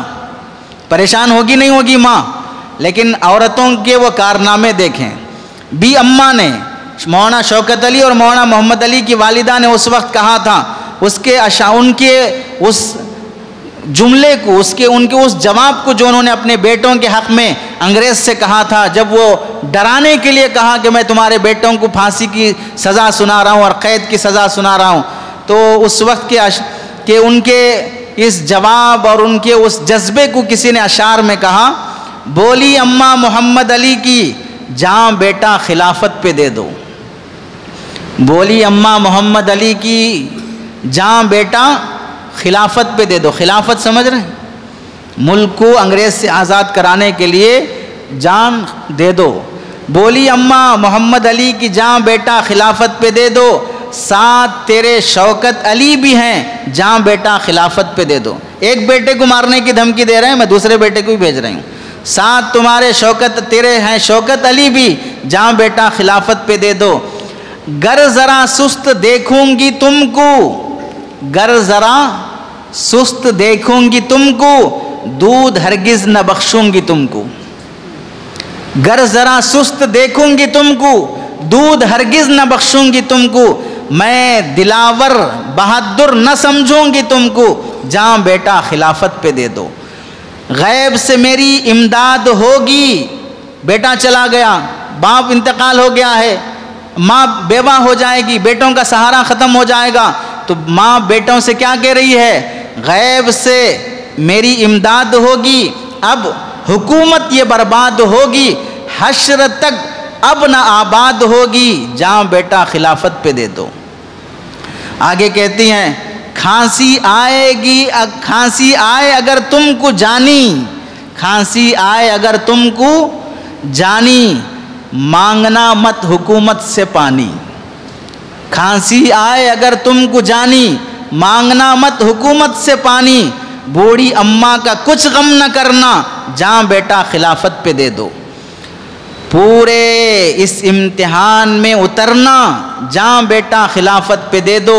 آگے کیا بہترین بات کہی ہے جو ہم صحابہ سے سنتے تھے کہ اگر میری 100 جانیں بھی ہوتی تو میں اللہ کے راستے میں قربان کر دیتا۔ بھی اماں کہتی ہیں ہوتے میرے اگر 7 بیٹے، ہوتے اگر میرے 7 بیٹے، کرتی سب کو خلافت پہ صدقے، کرتی سب کو خلافت پہ صدقے، ہیں یہی دین احمد کے رستے، جہاں بیٹا خلافت پہ دے دو۔ حشر میں کیا بہترین بات کی ترجمانی کی ہے، حشر میں حشر برپا کروں گی، حشر میں حشر برپا کروں گی، پیش حق تم کو لے کے چلوں گی، اس حکومت پہ دعویٰ کروں گی، جہاں بیٹا خلافت پہ دے دو۔ یہ کس کے جملے ہیں، کس کی ترجمانی ہے؟ ایک مرد مجاہد مولانا محمد علی اور مولانا شوکت علی کی والدہ عورت کے جذبات ہیں یہ۔ اور پھر مسلمان سے پوچھا جاتا ہے کہ مسلمانوں نے ملک کی آزادی میں کیا قربانیاں دی ہیں۔ ہندوستان میں انگریز آنے کے بعد ایک مندر دکھا دو جو اس نے ڈھایا ہے، ایک پجاری کا نام بتا دو جسے اس نے قتل کیا ہے، ایک کالج اور اسکول بتا دو جس نے جو غیروں کا بنایا ہوا ہے، یا ایک راجہ مہاراجہ کا نام بتا دو جس کی حکومت پر اس نے حملہ کیا ہے۔ حکومت ہمارے ہاتھوں سے چھینی گئی، مسلمانوں کی حکمرانی گئی ہے، تو پھر جس کی چیز گمی ہے، جس کی چیز چوری ہوئی ہے، اسے غم رہتا ہے اپنی چیز کو پانے کا۔ اور آگے آپ کو یہ بھی معلوم ہونا چاہیے، آزادی کی خاطر مسلمان عورتوں نے جو قربانی دی ہیں، جب ان کے شوہروں کو جیل بھیجا گیا، شہید کیا گیا، تو عورتوں کی عصمتیں لوٹی گئیں، ان کے املاک تباہ و برباد کیے گئے، کالے پانی کی اذیت برداشت کرنا پڑا، مالٹا کے زندہ خانے میں صبر آزمائے گئے، پانی پت اور شاملی کے میدان میں خون بہایا گیا، احمد نگر کے جیل خانوں میں مسلمانوں نے صبر کے دامن کو تھامے رکھا، جلیانہ والا باغ میں ہزاروں مسلمانوں کو بیک وقت 5 منٹ کے اندر شہید کر دیا گیا۔ لاہور کی شاہی مسجد گواہی دیتی ہے کہ مسلمان علماء نے کیا قربانیاں دی ہیں۔ آگے ٹامسن کے حوالے سے ہی بتائیں گے کہ اس مسجد میں کیا ہوا تھا۔ لاہور کی شاہی مسجد کے صحن میں سولی اور پھانسی کا پھندا انگریز نے بنا کر رکھا تھا، ایک دن میں 80 علماء کو پھانسی دی جاتی تھی، ایک دن میں 80 علماء کو پھانسی دی جاتی تھی۔ ایک بچہ پیدا ہونا کتنا مشکل ہوتا ہے، پال کر بڑا کرنا کتنا مشکل ہوتا ہے، عالم بنانا کتنا مشکل ہوتا ہے، اور ایک دن میں 80 علماء کو پھانسی دے دی جائے، کوئی معمولی بات ہوتی ہے؟ لاہور کی شاہی مسجد گواہی دیتی ہے کہ علماء نے کیا قربانی دی ہے۔ اس واسطے ہم یہ کہہ سکتے ہیں کھل کر، ملک کی تعمیر اور ملک کی عمارت کی کون سی بھی اینٹ اٹھاؤ گے، اس کے نیچے مجاہدین آزادی اور علماء ہند کے خون کی خوشبو محسوس ہوگی۔ اس مٹی کے کسی بھی خطے میں تمہیں نمی اگر محسوس ہوگی تو ان علماء کے آنسوؤں کی نمی ہوگی۔ اس ملک کے تعمیر میں بلند عمارتیں اور بلند مینار تمہیں دکھائی دیں گے، انہی مسلمان علماء اور حکمرانوں کے بلند عزائم کی عمارتیں گواہی دیں گے۔ تو تو کوئی نہیں کہہ سکتا کہ ملک کی آزادی میں مسلمانوں کا اور علماء دیوبند کا کوئی کردار نہیں تھا۔ وہ سب سے بڑا جھوٹا اور سب سے بڑا مکار اور ملک کا غدار ہوگا جو فریڈم فائٹرز میں سے مسلمانوں کے نام نکالنا چاہے گا۔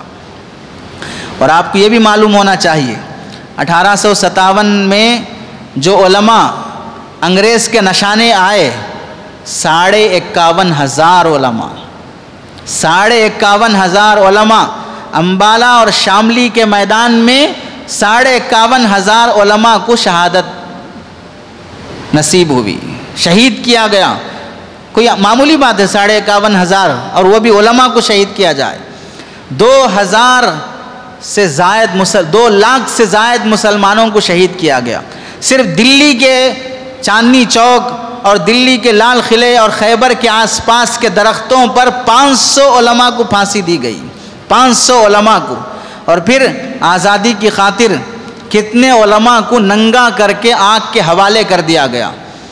آپ کو تاریخ کے حوالے سے ایک بات یہ بھی بتانا ہے، ہندوستان کے ایک بڑے سیاستدان گزرے ہیں ڈاکٹر ولیم پورنے، انہوں نے اپنی رپورٹ میں لکھا ہے کہ ہندوستان میں سب سے زیادہ جذبہ جہاد، انگریز سے لڑنے کی کا پاور، انگریز سے لڑنے کی طاقت اگرچہ کہ نہیں تھی لیکن جذبہ جس میں زیادہ تھا وہ صرف اور صرف ہندوستان کے علماء اور مسلمانوں میں تھا۔ انگریز کو جب یہ بات معلوم ہوئی کہ اس ملک پر میری حکمرانی اس وقت تک نہیں ہو سکتی جب تک کہ میں یہاں سے علماء کو ختم نہ کروں، مدارس کو ختم نہ کروں، قرآن مجید کو ختم نہ کروں، اس وقت تک میں اس ملک پر حکمرانی نہیں کر سکتا، تو اس نے 51,500 علماء کو شہید کیا۔ دلی شہر میں صرف 1,000 مدرسے تھے، سارے مدرسوں کو ختم کیا۔ 3 لاکھ قرآن مجید کو انگریز نے جلایا، 3 لاکھ قرآن مجید۔ آپ کو سویڈن میں ایک قرآن جلایا جاتا ہے تو ہونا چاہیے جذبہ، غصہ آنا چاہیے، لیکن 3 لاکھ قرآن مجید جلانے پر نہیں آئے گا غصہ، آپ کی مسلمانی نہیں بھڑکے گی۔ آگے یہی ڈاکٹر ولیم پور نے اپنی رپورٹ میں لکھتے ہیں کہ خود مورخ، انگریز مورخ مسٹر ایڈورڈ ٹامسن اپنی یادداشت میں لکھتا ہے کہ 1864 سے لے کر 1867 تک 3 سال کے عرصے میں 14,000 علماء کو پھانسی کے تختے پہ چڑھایا گیا۔ 3 سال میں 14,000 علماء کو پھانسی کے تختے پہ چڑھایا گیا۔ اور یہ کوئی ٹامسن دارالعلوم دیوبند کے کسی فارغ مولوی صاحب کا نام نہیں ہے، یہ انگریز مورخ کا نام ہے۔ وہ لکھ رہا ہے کہ 3 سال میں 14,000 علماء کو پھانسی کے پھندے پہ چڑھایا گیا۔ اور آگے ٹامسن یہ لکھتا ہے دلی کی چاندنی چوک سے لے کر خیبر تک کوئی درخت ایسا نہیں تھا جس پر علماء کی گردنیں نہ لٹکتی ہوں، علماء کے جسموں کو تانبے سے داغا جاتا، علماء کو سوروں کی کھال میں بند کر کے جلتے ہوئے تنور میں پھینک دیا جاتا جس میں کھال کے ساتھ زندہ عالم جل کر راکھ ہو جاتا تھا۔ وہی ٹامسن لکھتا ہے علماء کو ہاتھی پر کھڑا کر کے انہیں گلے میں پھانسی رسی باندھ کر درخت سے لٹکا دیا جاتا اور ہاتھی کو بھگا دیا جاتا، ان علماء کی زبان منہ سے باہر نکل آتی، تڑپتے تڑپتے ان کا جسم، انگریزی میں ایٹ جیسے لکھتے ہیں ویسا ان کا جسم ہو جاتا تھا، ایسے اکڑ گیا جسم، ادھر سے ہاتھ ایسے اکڑ گئے، نیچے سے پیر اکڑ گئے، 8 جس طرح لکھتے ہیں ویسا انسان کا جسم اکڑ جاتا تھا پھانسی کے پندے پہ لٹکے لٹکے۔ اور یہی لکھتا ہے کہ علماء کو لاہور کی دریا واری میں 80 علماء کو بوریوں میں بند کر کے گولیوں سے چھلنی کر دیا جاتا، 80 علماء کو۔ یہی ٹامسن لکھتا ہے کہ میں اپنے خیمے کے پیچھے بدبو محسوس کیا، مردار بدبو، جب دیکھنے کے لیے پیچھے گیا تو میں دیکھتا ہوں کہ بڑا خندق کھودا گیا، آگ دہک رہی ہے، 40 علماء کو لا کر ننگا کر کے انہیں آگ میں ڈھکیل دیا گیا۔ تھوڑی دیر نہ گزری تھی کہ پھر 40 علماء کو لایا گیا، انہیں بھی ننگا کیا گیا۔ اور انگریز پوچھتا ہے تم میں سے اگر ایک آدمی بھی کہے گا کہ میں 1857 کی جنگ میں شامل نہیں تھا، میں انگریز سے نہیں لڑنا چاہتا ہوں، میں انگریز کی فوج میں شامل ہونا چاہتا ہوں، تو تم سب کو چھوڑ دیا جائے گا۔ یہی ٹامسن انگریز مورخ لکھتا ہے خدا کی قسم، میرے پیدا کرنے والے کی قسم، 40 علماء کو اپنی آنکھوں کے سامنے جلتا ہوا دیکھ کر بھی ایک عالم ایسا نہیں تھا جس نے یہ کہا ہو کہ ہم انگریز سے لڑنا چھوڑ دیں گے، ہم 1857 کی جنگ میں شامل نہیں تھے، سب نے کہا ہم جان دے دیں گے لیکن تیری غلامی ہم گوارہ نہیں کریں گے۔ اب آپ بتائیے ملک کی آزادی میں علماء نے کیا کیا قربانیاں دی ہیں۔ اب انہی علماء کو سمجھتے ہیں کہ لوگ انہیں کچھ نہیں آتا، انہیں تو صرف مسجد کی امامت اور مدرسے کی تدریس یہی بہت بڑی چیز ہے، انہیں جان دینا، جان لینا، خون بہانا، خون اللہ کے راستے میں اور ملک کی آزادی کے خاطر خون دینا، یہ سب تو ایسا سمجھتے ہیں کہ کسی آسمان کے فرشتوں نے کیا ہے، یہ مسلمانوں کے کارنامے نہیں ہیں۔ ہمیشہ یاد رکھیں اگر علماء ملک کو آزاد کرنے کے لیے میدان میں نہ آتے، شاہ عبدالعزیز کا فتویٰ نہ ہوتا، علماء کی گردنیں نہ کٹتی، تو پھر غیر مسلم کو دور دور تک خیال بھی نہیں آتا تھا کہ ملک کو آزاد کرنا چاہیے، اس واسطے کہ غیر مسلم پہلے مسلمانوں کے ماتحت جی رہا تھا، انگریز آنے کے بعد اس کی غلامی میں جی لے گا، پہلے مسلمانوں کی غلامی میں جی رہا تھا، اب انگریز کی غلامی میں جی لے گا۔ ٹینشن ہوتا کس کو ہے؟ جس کی بادشاہت جاتی ہے، جس کی کرسی جاتی ہے۔ تو اگر مسلمان علماء کی وہ جذبہ، وہ پاور تھا جو دوسروں کو بھی اس میدان میں آنے کے لیے مجبور کیا اور وہ برابر کے شریک رہے۔ اور آپ کو یہ بھی معلوم ہونا چاہیے ملک کو آزاد کرنے کے لیے جب شیخ الہند رحمۃ اللہ علیہ کو مالٹا کی جیل میں ڈالا گیا، پھر اس کے بعد حسین احمد مدنی رحمۃ اللہ علیہ کے خلاف انگریز جج نے فیصلہ کیا، ایک میٹنگ میں خلافت کانفرنس کراچی، فیصلہ ہوا کہ حسین احمد مدنی کو شوٹ کر کے مار دیا جائے، اور اتفاق سے اسی خلافت کانفرنس میں مسلمانوں نے جو صدارت رکھی تھی وہ حسین احمد مدنی کی تھی کہ اس جلسے کے صدر فلاں ہوں گے، ادھر شوٹ آرڈر نکل چکا ہے، تو مسلمان یہ سوچ رہے تھے کہ اب شوٹ آرڈر نکل چکا ہے، ادھر جلسہ چل رہا ہے، تو کہاں سے آئیں گے یہ جلسے کی صدارت کرنے کے لیے؟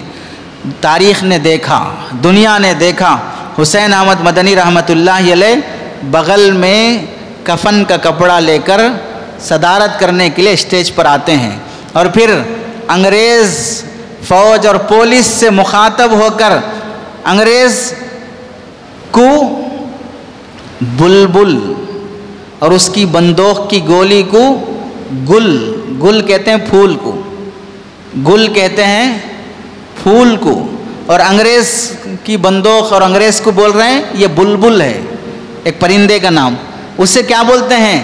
لیے پھرتی ہے بلبل چونچ میں گل، لیے پھرتی ہے بلبل چونچ میں گل، کیا مطلب؟ انگریز بندوق لیے پھر رہا ہے، حسین احمد مدنی کو شوٹ کرنا ہے، لیے پھرتی ہے بلبل چونچ میں گل، شہید ناز کی تربت کہاں ہے؟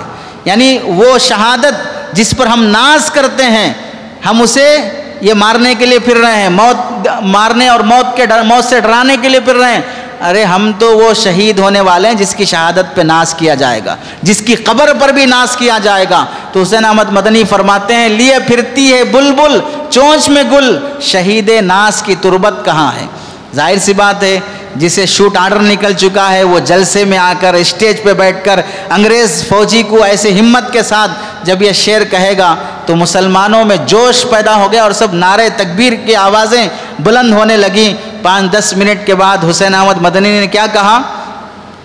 آگے کہا کھلونا سمجھ کے برباد نہ کر دینا، کھلونا سمجھ کے برباد نہ کر دینا، ہم بھی کسی کے بنائے ہوئے ہیں، آسمان سے نہیں ٹپکے ہم کو بھی کسی بنانے والے بنایا ہے، کھلونے نہیں ہیں، کھلونا سمجھ کے برباد نہ کر دینا، ہم بھی کسی کے بنائے ہوئے ہیں۔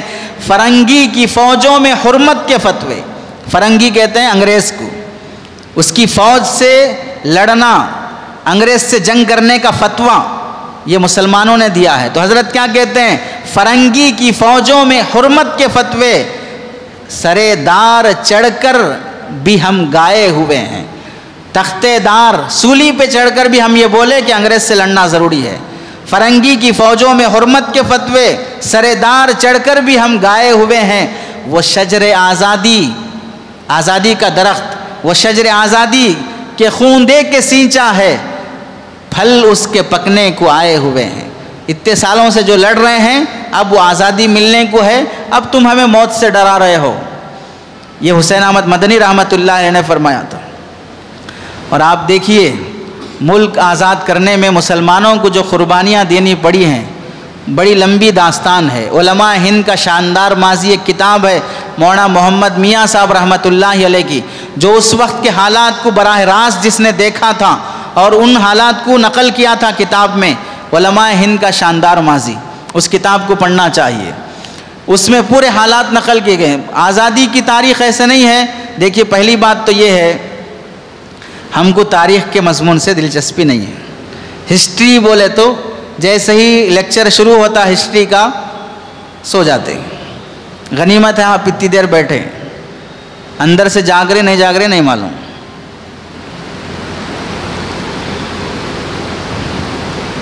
جلسے کے ناظم صاحب دعا پڑھائے تھے کیا؟ اللہم بسمک اموت و احیا، نے خود پڑھ لے کے سو گئے۔ ہسٹری کی تاریخ، ہسٹری اور تاریخ دماغ والوں کو ہی سمجھ میں آتی ہے، اور جو سمجھتا ہے پھر وہ آگے کے فیصلے کرنے کی طاقت بھی رکھتا ہے۔ آگے اور بھی ہے، ملک کی آزادی کی خاطر گاندھی جی کا ساتھ دینے کے لیے جو لوگ میدان میں آئے، ان کے ساتھ کیا معاملہ ہوا، اس میں دو تین باتیں آپ حضرات کو بتا کر اپنی بات ختم کرتا ہوں۔ آپ کو ایک بات یہ معلوم ہونا چاہیے، ملک کی آزادی کے لیے گاندھی جی نے انگریزوں کے خلاف ایک مارچ شروع کیا تھا، جسے ڈانڈی مارچ بولتے، آپ بھی اسے پڑھے ہوں گے۔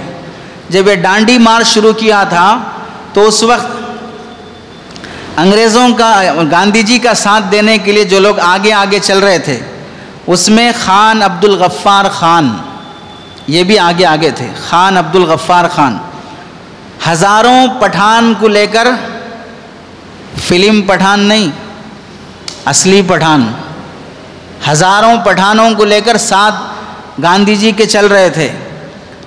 اتنے زیادہ تعداد میں یہ پٹھانوں کی فوج تھی، پشاور میں جب انگریز ان کو قید کرنے کے لیے آیا، پٹھانوں کی فوج کو دیکھ کر ڈر کے واپس ہو گیا۔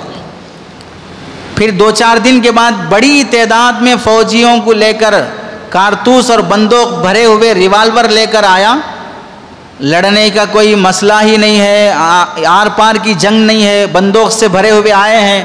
جیسے ہمارا پوجا پاٹ کی ریالی جا رہی ہے، ہم مندر پوجا کرنے کے لیے جا رہے ہیں، بھولے بابا کے پاس بھولے بن کے جا رہے ہیں، گاڑیاں جلا دیے۔ اتنے بھولے ہیں، پوجا پاٹ کو جانے کے واسطے تلوار ہونا، پوجا پاٹ کو جانے کے واسطے آٹومیٹک گن ہونا، AK-47 ریوالور ہونا، یہ کون سی پوجا کرنے جا رہے ہیں؟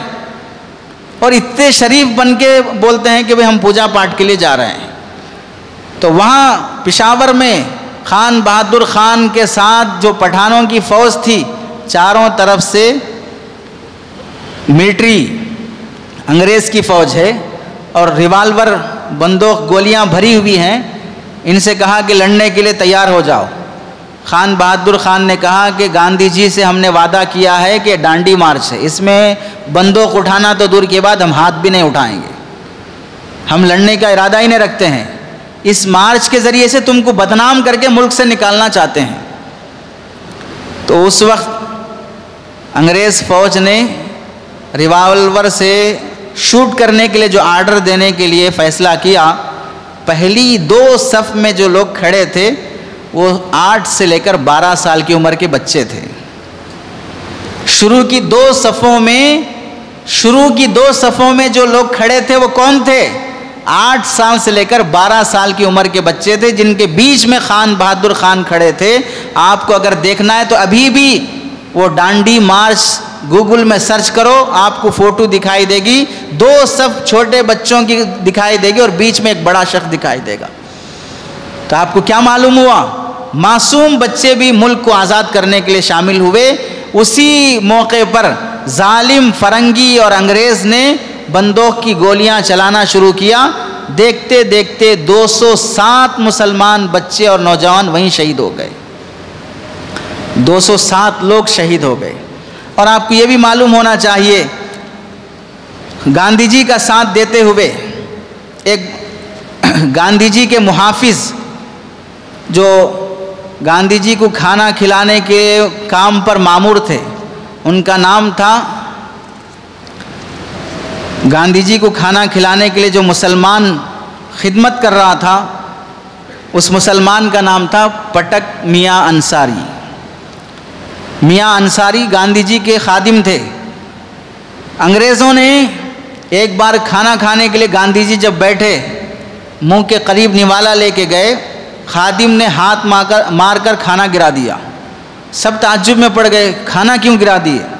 روتے ہوئے یہ میاں انصاری کہنے لگے انگریز نے 1 ہفتے سے میرے پورے خاندان کو کڈنیپ کیا ہوا ہے اور یہ کہا ہے کہ گاندھی جی کے کھانے میں زہر ملاؤ تو تمہارے پریوار کو چھوڑیں گے، اگر نہیں ملاؤ گے گاندھی کی موت کی خبر نہیں آئے گی تو تمہارے خاندان کے ایک آدمی کو مار کر لاش تمہارے گھر بھیجی جائے گی.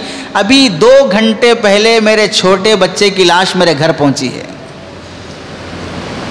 یہ ہونے کے باوجود بھی کہ میرا خاندان کڈنیپ ہو چکا، بیٹے کی لاش آئی ہے، پھر بھی گاندھی جی کے ساتھ بے وفائی نہیں کی ہے، گاندھی جی کو زہر دے کے مارا نہیں ہے. یہاں سنو، گاندھی جی کو قتل کرنے والا مسلمان نہیں، اندرا گاندھی کو قتل کرنے والا مسلمان نہیں، راجیو گاندھی کو قتل کرنے والا مسلمان نہیں، ان کی حفاظت کرنے والا مسلمان ہے. پھر کس منہ سے شرم اور آتی ہے تمہیں کہ یہ الزام دیتے ہو کہ مسلمان دہشت گرد ہے، مسلمان میں نہتوں کو مارتا ہے؟ اگر مارنا ہی ہوتا تو کیا میاں انصاری کو اپنے پریوار کو بچانے کے لیے گاندھی جی کو مارنا آسان نہیں تھا؟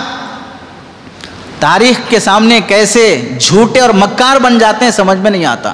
اور پھر یہ جب انہوں نے بچایا گاندھی جی کو اور پورا پریوار ان کا مارا گیا تو ملک کے جو راشٹرپتی بنے ہیں کون ہیں؟ بابو راجندر پرساد. انہوں نے 1950 میں راشٹرپتی بننے کے بعد دلی کے لال قلعے میں کھڑے ہو کر جب بیان دینے لگے تو انہوں نے یہ بھاشن اس میں دیا تھا، میں نے وہ دن بھی دیکھا ہے کہ میاں انصاری نے گاندھی جی کو بچانے کے لیے اپنے پریوار کی بلیدان کر دیا ہے، اور آج میں ملک کا راشٹرپتی بن کر یہ کامیابی کا دن دیکھ رہا ہوں. میں خوشی سے میاں انصاری کو 50 ایکڑ زمین ان کے لیے نام لکھ کر دیتا ہوں. لیکن یہ فیصلہ جب آیا میاں انصاری دنیا سے انتقال کر گئے تھے. گاندھی جی کو بچا کر 1 پیسے کا صلہ بھی نہیں لیا ہے، 1 پیسے کا بدلہ بھی نہیں لیا ہے، اور پھر یہ کہا جاتا ہے کہ ملک کی آزادی میں مسلمانوں نے کیا کام انجام دیا ہے. اور آپ کو یہ بھی معلوم ہونا چاہیے 1965 میں ملک آزاد کب ہوا؟ 1947. سیکولر ملک کب بنا؟ 1939. پاس کب ہوا؟ 1950. پھر پاکستان سے جنگ کب ہوئی؟ 1965. 1965 میں جنگ ہوئی. اب اس جنگ کے لیے لال بہادر شاستری صاحب ہتھیار نہیں ہے، بندوق نہیں ہے، توپ نہیں ہے، یہ بول کر جب میر عثمان علی سے رابطہ کیے تو میر عثمان علی ان کو حیدرآباد بلائے. انہوں نے کہا لال بہادر شاستری صاحب نے یہاں جنگ میں ہم بزی چل رہے ہیں اور آپ حیدرآباد بلا رہے ہیں. تو انہوں نے کہا میں حیدرآباد کی بریانی کھلانے نہیں بلا رہا ہوں، وہ جنگ کے لیے پیسہ دینے کے لیے بلا رہا ہوں. آنے کے بعد آپ گوگل میں سرچ کر لو، بیگم پیٹ ایئرپورٹ پر لال بہادر شاستری اترنے کے بعد رپورٹر نے جو فوٹو لی تھی دونوں کی آپس میں ملاقات کی، وہ فوٹو ابھی بھی گوگل پہ موجود ہے. بلا کر لال بہادر شاستری کو میر عثمان علی نے 5000 کلو سونا دیا تھا. صحیح سنا آپ نے، 5000 کلو لوہا نہیں سونا دیا تھا. 1965 سے لے کر آج تک تاریخ گواہ ہے کوئی حکمران اتنا دان دینے کا ریکارڈ میر عثمان علی کا نہیں توڑ سکا ہے. کرونا میں پرائم منسٹر صاحب بھی چندہ مانگے تھے، یاد ہے نہیں یاد ہے نہیں معلوم. اس چندے میں بہت سے VIPs اور سیلیبریٹیز لاکھوں روپے دیے تھے. عامر خان اتنا دیا، فلاں خان اتنا دیا. کہاں گیا؟ کوئی نہیں پوچھے گا. کالا دھن لائیں گے، ہے سو دھن بھی کالا کر دے رہے، کوئی نہیں پوچھے گا. اتنی نوکریاں دیں گے، 15 لاکھ تو زیرو اکاؤنٹ کھلائے تھے نا آتا بول کے. ہر آدمی اپنا اکاؤنٹ نہیں تو بھی اکاؤنٹ کھلا لیا تھا، زیرو اکاؤنٹ، پیسے آتے 15 لاکھ، ہے سو بھی بینک میں سے کہاں چلے جا رہے نہیں معلوم ہو رہا. میر عثمان علی نے 5000 کلو سونا دیا تھا. یہاں سنو، جنگ ہو رہی ہے پاکستان سے. کون سا، کس کا ملک ہے؟ مسلمانوں کا ملک ہے. کون لڑ رہا ہے؟ انڈیا لڑ رہا ہے. پاکستان مسلمانوں کا ملک، اس سے لڑنے کے لیے انڈین مسلمان میر عثمان علی پیسہ دے رہا ہے. اب بتاؤ، پاکستان اگر ہمارا ملک ہوتا، انڈیا کے مسلمانوں کا ملک انڈیا نہیں بلکہ پاکستان ہوتا، تو کیا انڈین مسلمان اسے لڑنے کے لیے پیسہ دیتا؟ بلکہ میر عثمان علی پاکستان کو پیسہ دیتے کہ تم ان سے لڑو. ہم نے اس ملک سے لڑنے کے لیے پیسہ دیا ہے، انڈیا کو بچانے کے لیے. تو پھر کس منہ سے کہتے ہو کہ تم پاکستانی ہو؟ پاکستان اگر ہمارا ملک ہوتا تو ہم پاکستان سے لڑنے کے لیے پیسہ دیتے، ہم 5000 کلو سونا تمہیں دیتے. تاریخ یہ بتاتی ہے کہ مسلمان ہر موڑ پر ملک کا ساتھ دیا ہے. اور پھر جے ہند نعرے میں بولتے نہیں بولتے ہیں. کس نے لگایا تھا یہ نعرہ سب سے پہلے؟ سب سے پہلے یہ نعرہ حیدرآباد کا مسلمان نوجوان عابد حسن سفرانی نے یہ نعرہ لگایا تھا. یہ کسی غیر مسلم نے نہیں، مسلمان نے یہ نعرہ لگایا تھا، جے ہند کا نعرہ. اور پھر جس جھنڈے کو ہم سلیوٹ کرتے ہیں، وہ جھنڈے کا رنگ، ڈیزائن کئی لوگوں نے بنایا تھا، لیکن اب جو ڈیزائن چل رہا ہے اور جو جھنڈا ہم سلیوٹ کرتے ہیں، وہ حیدرآباد کے رہنے والی طیب سریا جی نے وہ جھنڈے کا ڈیزائن بنایا تھا، جو مسلمان ہے. یہ سب مسلمانوں کے دیے ہوئے ہیں. اور پھر یہ کہا جاتا ہے کہ مسلمانوں نے ملک کی آزادی کے لیے کیا قربانیاں دی ہیں. تاریخ معلوم نہیں ہے تو پھر مسلمان جیسا جھوٹ بولا جاتا ہے. چونکہ تاریخ کی ایک بات ہے، ایک انگریز مورخ نے کہا تھا، جھوٹ اتنا بولو، اتنا بولو، اتنا بولو، بار بار بولو، ہر بار بولو، 4 طرف سے بولو کہ لوگ اسے سچ سمجھنے پہ مجبور ہو جائے.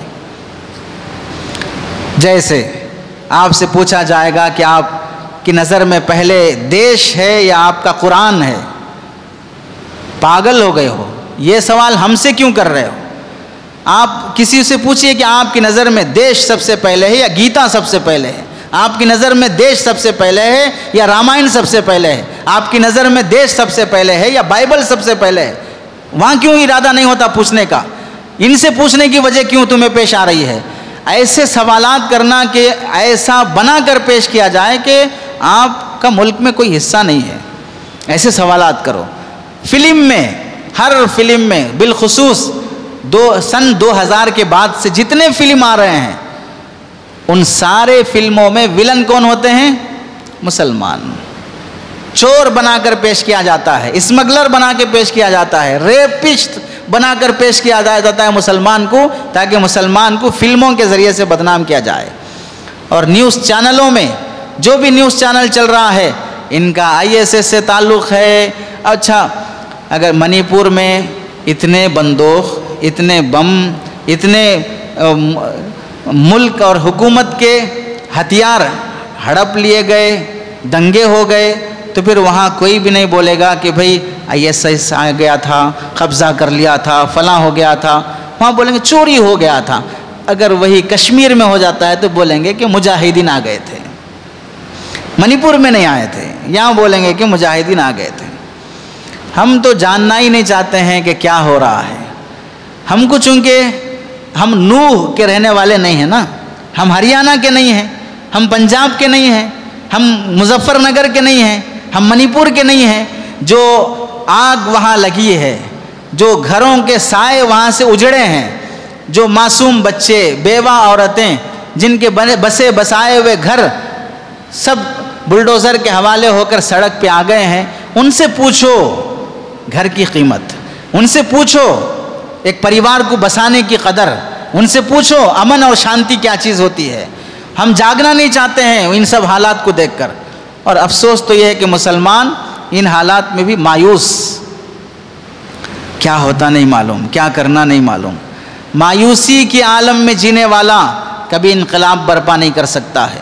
ہمیشہ امید لگی رہنی چاہیے، ہمیشہ اللہ سے امید لگی رہنی چاہیے۔ مایوسی میں جینے والا کبھی کامیاب نہیں ہو سکتا ہے۔ آپ دیکھ لیجئے، زندگی یہ اللہ کی دی ہوئی ہے، کسی سیاسی لیڈر کا خیرات اور دان نہیں ہے۔ جینا اور مرنا اس کے ہاتھ میں لکھا ہوا ہے۔ تبدیلی لانا ہے، آزادی چاہتے ہو، کس سے آزادی؟ شریعت سے آزادی نہیں، ظلم سے آزادی۔ ظالم سے آزادی نہیں، ظلم سے آزادی۔ اگر ظالم سے آزادی چاہو گے، اب جو بیٹا ہے ظالم یہ جائے گا، دوسرا ظالم آئے گا۔ ظالم سے آزادی نہیں، ظلم سے آزادی چاہیے۔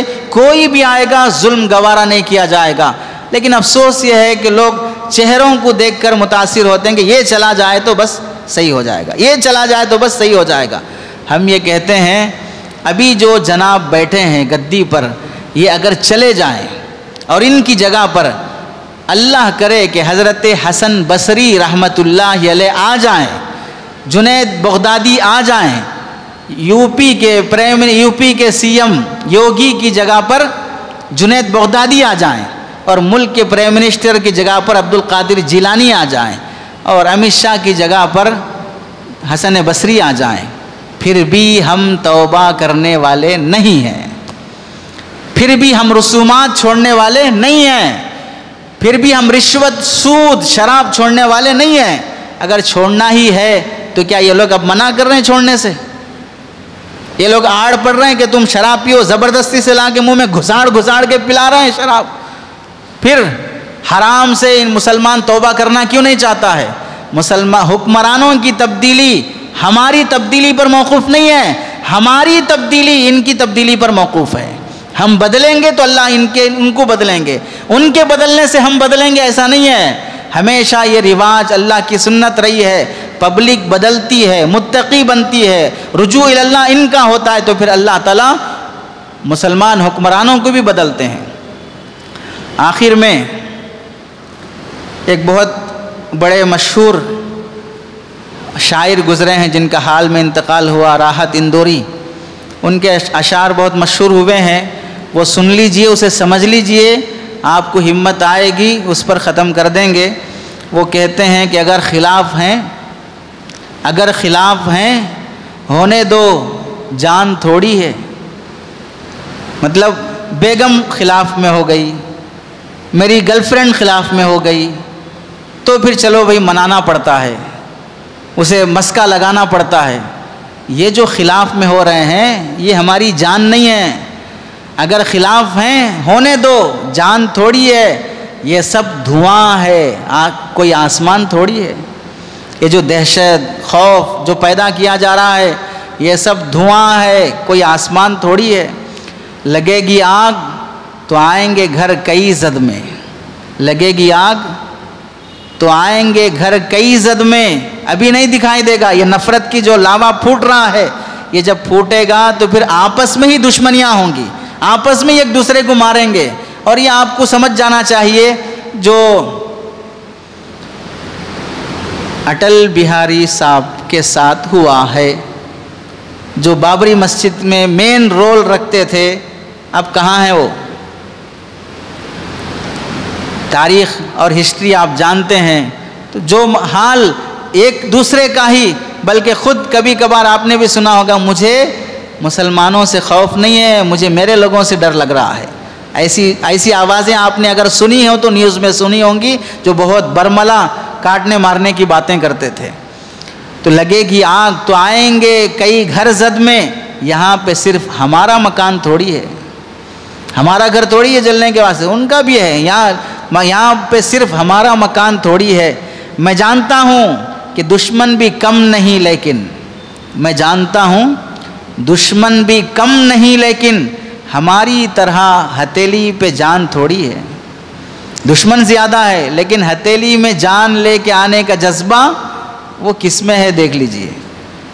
ابھی میں ایک بات سناتا ہوں. ایک رکشے والے صاحب 4 نوجوانوں کو لے کر انہیں چھوڑنا تھا, رکشہ بک کیے, لے کے چلے. راستے میں نشے میں دیکھا کہ اس کے رکشے پہ 786 لکھا ہوا ہے. یہ کس کی علامت ہے؟ کہ رکشہ مسلمان کا ہے. نشہ اتر گیا, گالیاں دینے لگے, مارنے لگے, رکشہ اتار دیا, ہاتھا پائی کرنے لگے. اب وہ کہہ رہا ہے کہ میری کیا غلطی ہے, ہاتھ جوڑنے لگا, فلاں ہونے لگا. تو اس رکشے والے نے سوچ لیا کہ اب جان نہیں بچے گی, مرنا ہی ہے, تو مرتے کیا نہ کرتے. شیخ سعدی نے لکھا تھا گلستان میں, اذا یئس الانسان طال لسانہ کسنور مغلوب یصول علی القلب. جب انسان مایوس ہو جاتا ہے تو پھر اب ٹوٹ پڑتا ہے. جیسے بلی جب دیکھتی ہے کہ وہ چاروں طرف سے گھر گئی ہے تو کتے پہ, انسان پہ, کسی پہ بھی حملہ کر دیتی ہے. حالانکہ بلی کتے سے بھاگتی ہے, لیکن جب زندگی سے مایوس ہو جاتی ہے تو پھر وہ بھی حملے کے لیے تیار ہو جاتی ہے. اس رکشے والے نے اپنے رکشے میں کوئی راڈ رکھا تھا, لے کر جب پھرانا شروع کیا, ایک کے سر پہ لگا, ایک کے منہ پہ لگا, ایک کے دانت اگڑے, تو 4 کے 4 وہیں پہ دھڑاک سے پڑ گئے. گاؤں والوں کو خبر پہنچی, ارے ہمارے 4 لوگوں کو زخمی کر دیے, پڑے ہوئے ہیں.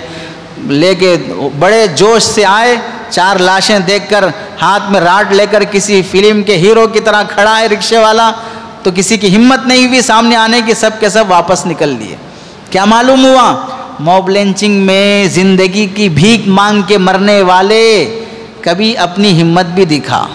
کبھی ڈیفنس میں جو قانون تمہیں اختیار دیتا ہے کہ ڈیفنس میں تم اپنی جان بچانے کے لیے ہاتھ چلا سکتے ہو. مارنا جائز نہیں ہے, ظلم کرنا جائز نہیں ہے, امن ختم کرنا جائز نہیں ہے, لیکن جب جان پہ بند آتی ہے تو اپنی جان بچانا ضروری ہے.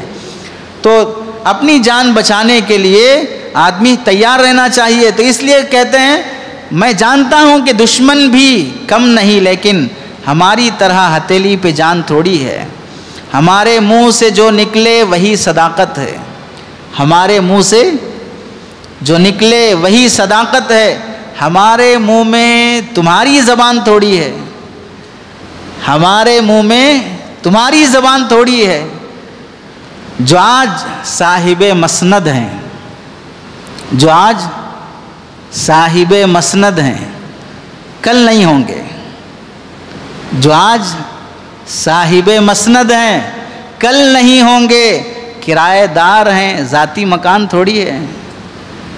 کرایہ دار ہیں, ذاتی مکان تھوڑی ہے. سبھی کا خون ہے شامل یہاں کی مٹی میں. سبھی کا خون ہے شامل یہاں کی مٹی میں. کسی کے باپ کا ہندوستان تھوڑی ہے. تو ملک ہمارا ہے, ہمارا تھا, ہمارا رہے گا, لیکن تاریخ کو پڑھنا چاہیے, بھولنا نہیں چاہیے. ہمیشہ صرف شکوے شکایتیں کرنے والوں کو کوئی منزل نہیں ملتی ہے. کسی شاعر نے کہا تھا, خواہش سے نہیں گریں گے پھول جھولی میں, خواہش سے نہیں گریں گے پھول جھولی میں, وقت کی شاخ کو میرے دوست ہلانا ہوگا. خواہش سے نہیں گریں گے پھول جھولی میں, وقت کی شاخ کو میرے دوست ہلانا ہوگا. کچھ نہیں ہوگا ان اندھیروں کو برا کہنے سے, کچھ نہیں ہوگا ان اندھیروں کو برا کہنے سے. اپنے بس کا دیا جلانا ہوگا. اپنے بس میں جو چراغ ہے جلانے کا وہ جلانا ہوگا, تب جا کے اندھیرا دور ہوگا. کچھ نہیں ہوگا ان اندھیروں کو برا کہنے سے, اپنے بس کا دیا جلانا ہوگا. تو جو لوگ تاریخ پڑھتے ہیں, جو مظالم سنتے ہیں, انہوں معلوم ہوتا ہے کہ وہ ہندوستان آزاد کرنے کے لیے کیا قربانیاں دی گئیں, کیا مصیبتیں جھیلی گئیں. تو جنہوں پڑھا ہی نہیں ہے, جھوٹ سنا ہے, اسے اس بات کا کیا احساس ہوگا کہ کیا چلا ہے. یہ ساحل پہ کھڑے تماشائی, اس راز کو کیا جانے, ساحل پہ کھڑے تماشائی. اس راز کو نہیں سمجھ میں آ رہا ہے, اس راز کو کیا جانے. ساحل کنارے کو بولتے ہیں, سمندر کے کنارے کو ساحل بولتے ہیں. اس راز کو کیا جانے, ساحل پہ کھڑے تماشائی. ہم ڈوب کے سمجھے ہیں دریا تیری گہرائی. ہم ڈوب کے سمجھے ہیں دریا تیری گہرائی. ساحل پہ کھڑے ہو کے تماشا دیکھ رہے ہیں, ان کو کیا معلوم ہوگا کیا چل رہا ہے. ساحل پہ کھڑے اس راز کو کیا جانے, ساحل کے تماشائی. ہم ڈوب کے سمجھے ہیں دریا تیری گہرائی، یہ جبر بھی دیکھا ہے تاریخ کی نظروں نے، لمحوں نے خطا کی تھی صدیوں نے سزا پائی۔ تو ابھی بھی موقع ہے امیدیں جگانے کا، ہمت سے جینے کا۔ ایک ہے جان جانا، دوسرا ہے ایمان جانا۔ دونوں میں کون سی بڑی چیز ہے؟ ایمان بڑی چیز ہے۔ اس واسطے ملک کی بھی حفاظت، جان کی بھی حفاظت۔ اور یہ بات یاد رکھ لو، مسلمان ملک کو پسند کرتا ہے، ملک سے محبت کرتا ہے۔ ہندوستان مسلمان کا محبوب ہے، مسلمان کا معبود نہیں ہے۔ ہندوستان سے مسلمان محبت کرے گا، ہندوستان کی پوجا نہیں کرے گا۔ بیوی سے محبت کرے گا، بیوی کی پوجا نہیں کرے گا۔ ماں سے محبت کرے گا، ماں کی پوجا نہیں کرے گا۔ ہندوستان سے محبت کرے گا، ہندوستان کی پوجا نہیں کرے گا۔ دونوں میں بہت بڑا فرق ہوتا ہے۔ اللہ سے دعا ہے کہ اللہ ہمیں تاریخ سمجھنے اور ملک کے حالات کو جان کر صحیح مستقبل کے فیصلے کرنا آسان فرمائے۔ آمین۔ وآخر دعوانا الحمدللہ رب العالمین۔